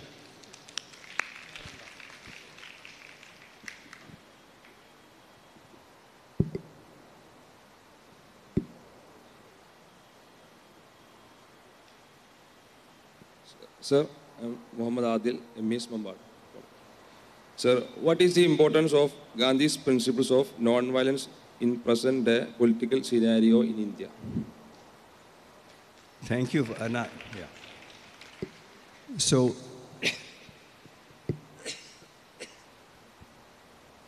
because there is so much discrimination, because there is so much oppression, and because there is so much coercion, do this, do this, do this, shout like this, raise this. So people are very unhappy, but also very angry. So the temptation of violence may come to many people. It is very important for people to resist the temptation of violence. So Gandhi's non-violence is very, very important. This technology is a very difficult matter. So we must resist the temptation of violence. Non-violence is very important, but a time may come when non-violent resistance may become necessary. Violence is wrong, but resistance may sometimes be necessary. Non-violent resistance may be a very important weapon in the hands of the oppressed people of India.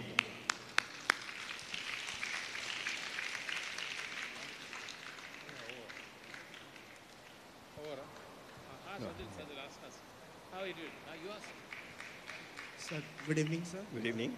Sir, my name is Akbar. I am from MES Raja Residential School, Kalanthod. I am basically from Bihar.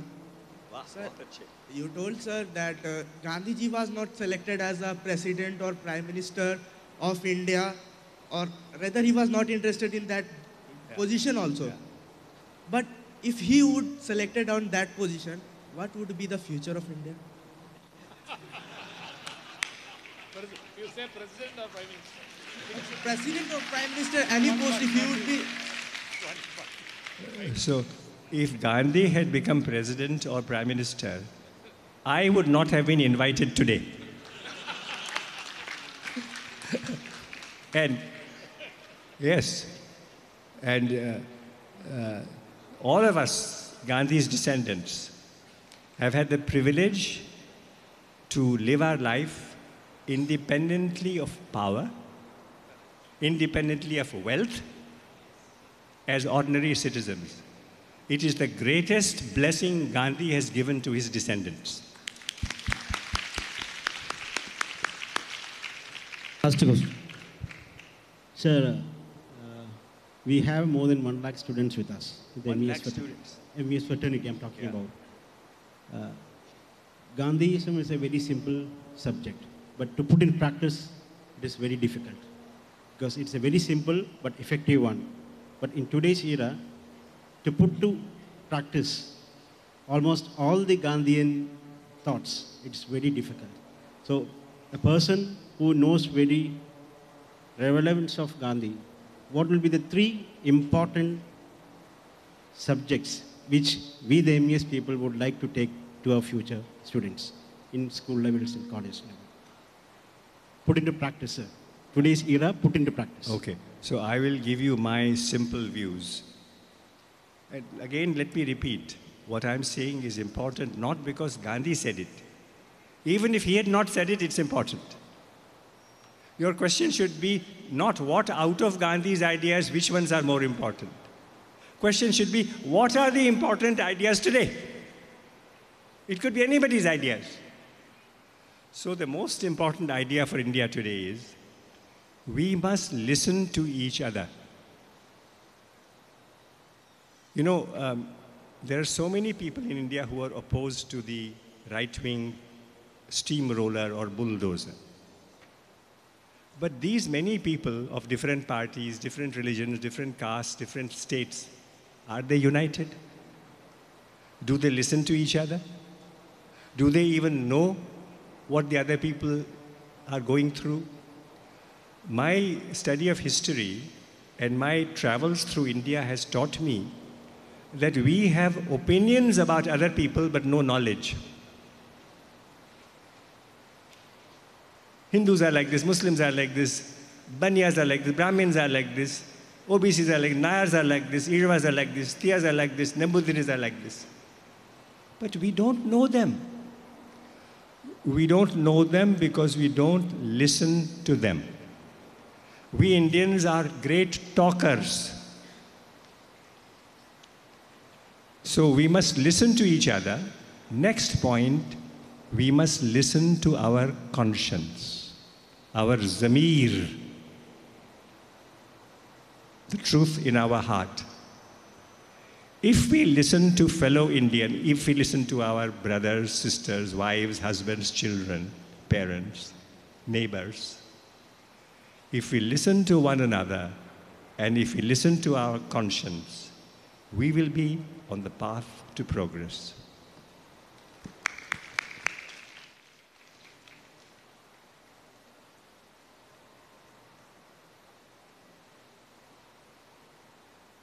No, I'm so happy that I have, what I said was not so important. This interaction is much more important.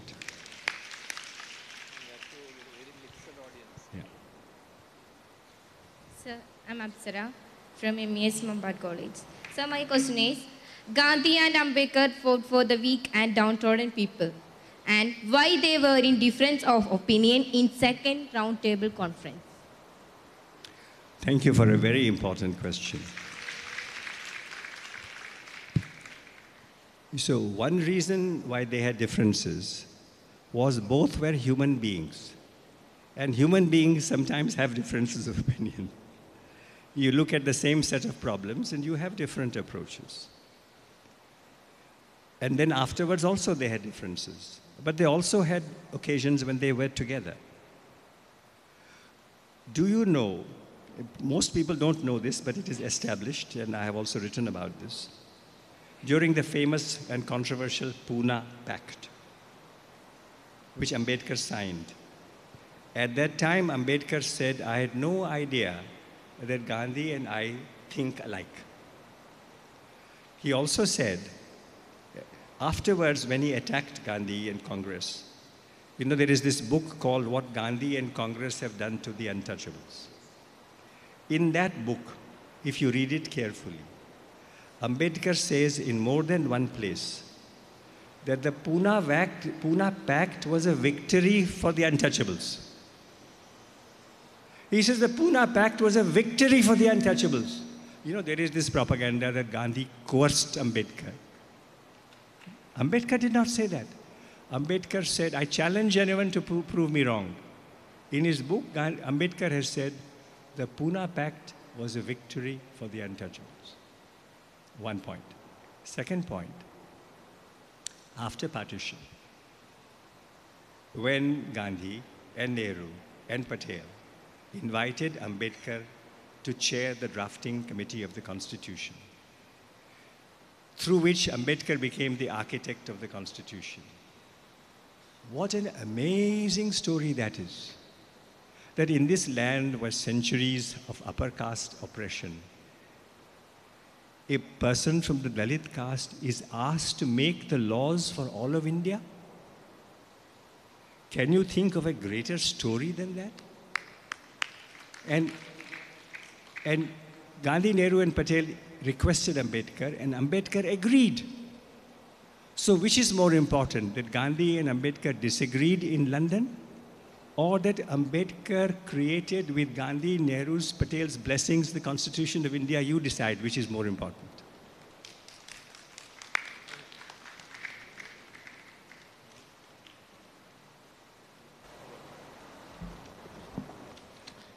Next vote of thanks. Respected President of this function, Dr. P.F. Asal Ghafoor, President MES Kerala, Chief Guest, Mr. Rajmohan Gandhi, and other dignitaries on and off the dais, Mrs. Rajmohan Gandhi also. It is a great privilege for me to extend heartfelt gratitude and thanks to Sri Rajmohan Gandhi, grandson of Mahatma Gandhi, for kindly accepting our invitation and inaugurating the prestigious function. Rajmohan Gandhi, thank you, sir. Mrs. Rajmohan Gandhi, Usha Gandhi also, thank you, ma'am. Let me express our sincere gratitude and thanks to Sri N.P. Ullegh, the well-known journalist, for gracing this occasion and presenting the topic, Relevance of Gandhian Thoughts in Modern Era.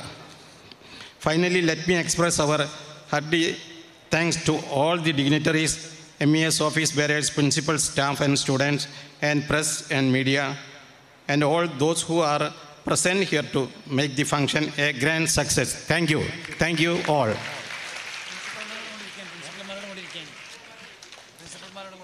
പ്രിൻസിപ്പൽമാരുടെ meeting ആണ്. എല്ലാവരും സ്റ്റേജിലേക്ക് കടന്നിരിക്കുക. താഴത്ത് in front of chairs, in front of stage. National anthem please. Silent please. നമ്മൾ തന്നെ മതി. Silent please. Attention. ജനഗണമന അധിനായക ജയ ഹേ ഭാരത ഭാഗ്യ വിധാതാ, പഞ്ചാബ് സിന്ധ് ഗുജറാത്ത് മറാഠ ദ്രാവിഡ ഉത്കല ബംഗ, വിന്ധ്യ ഹിമാചല യമുന ഗംഗ ഉജ്ജല ജലധിതരംഗ, तब शुभ नामे गाहे, तब शुभ आशीष माहे, गाहे तब जय दादा, जनगण मंगलदायक जय हे भारत भाग्य विधाता, जय हे जय हे जय हे जय जय जय जय हे. जय भारत.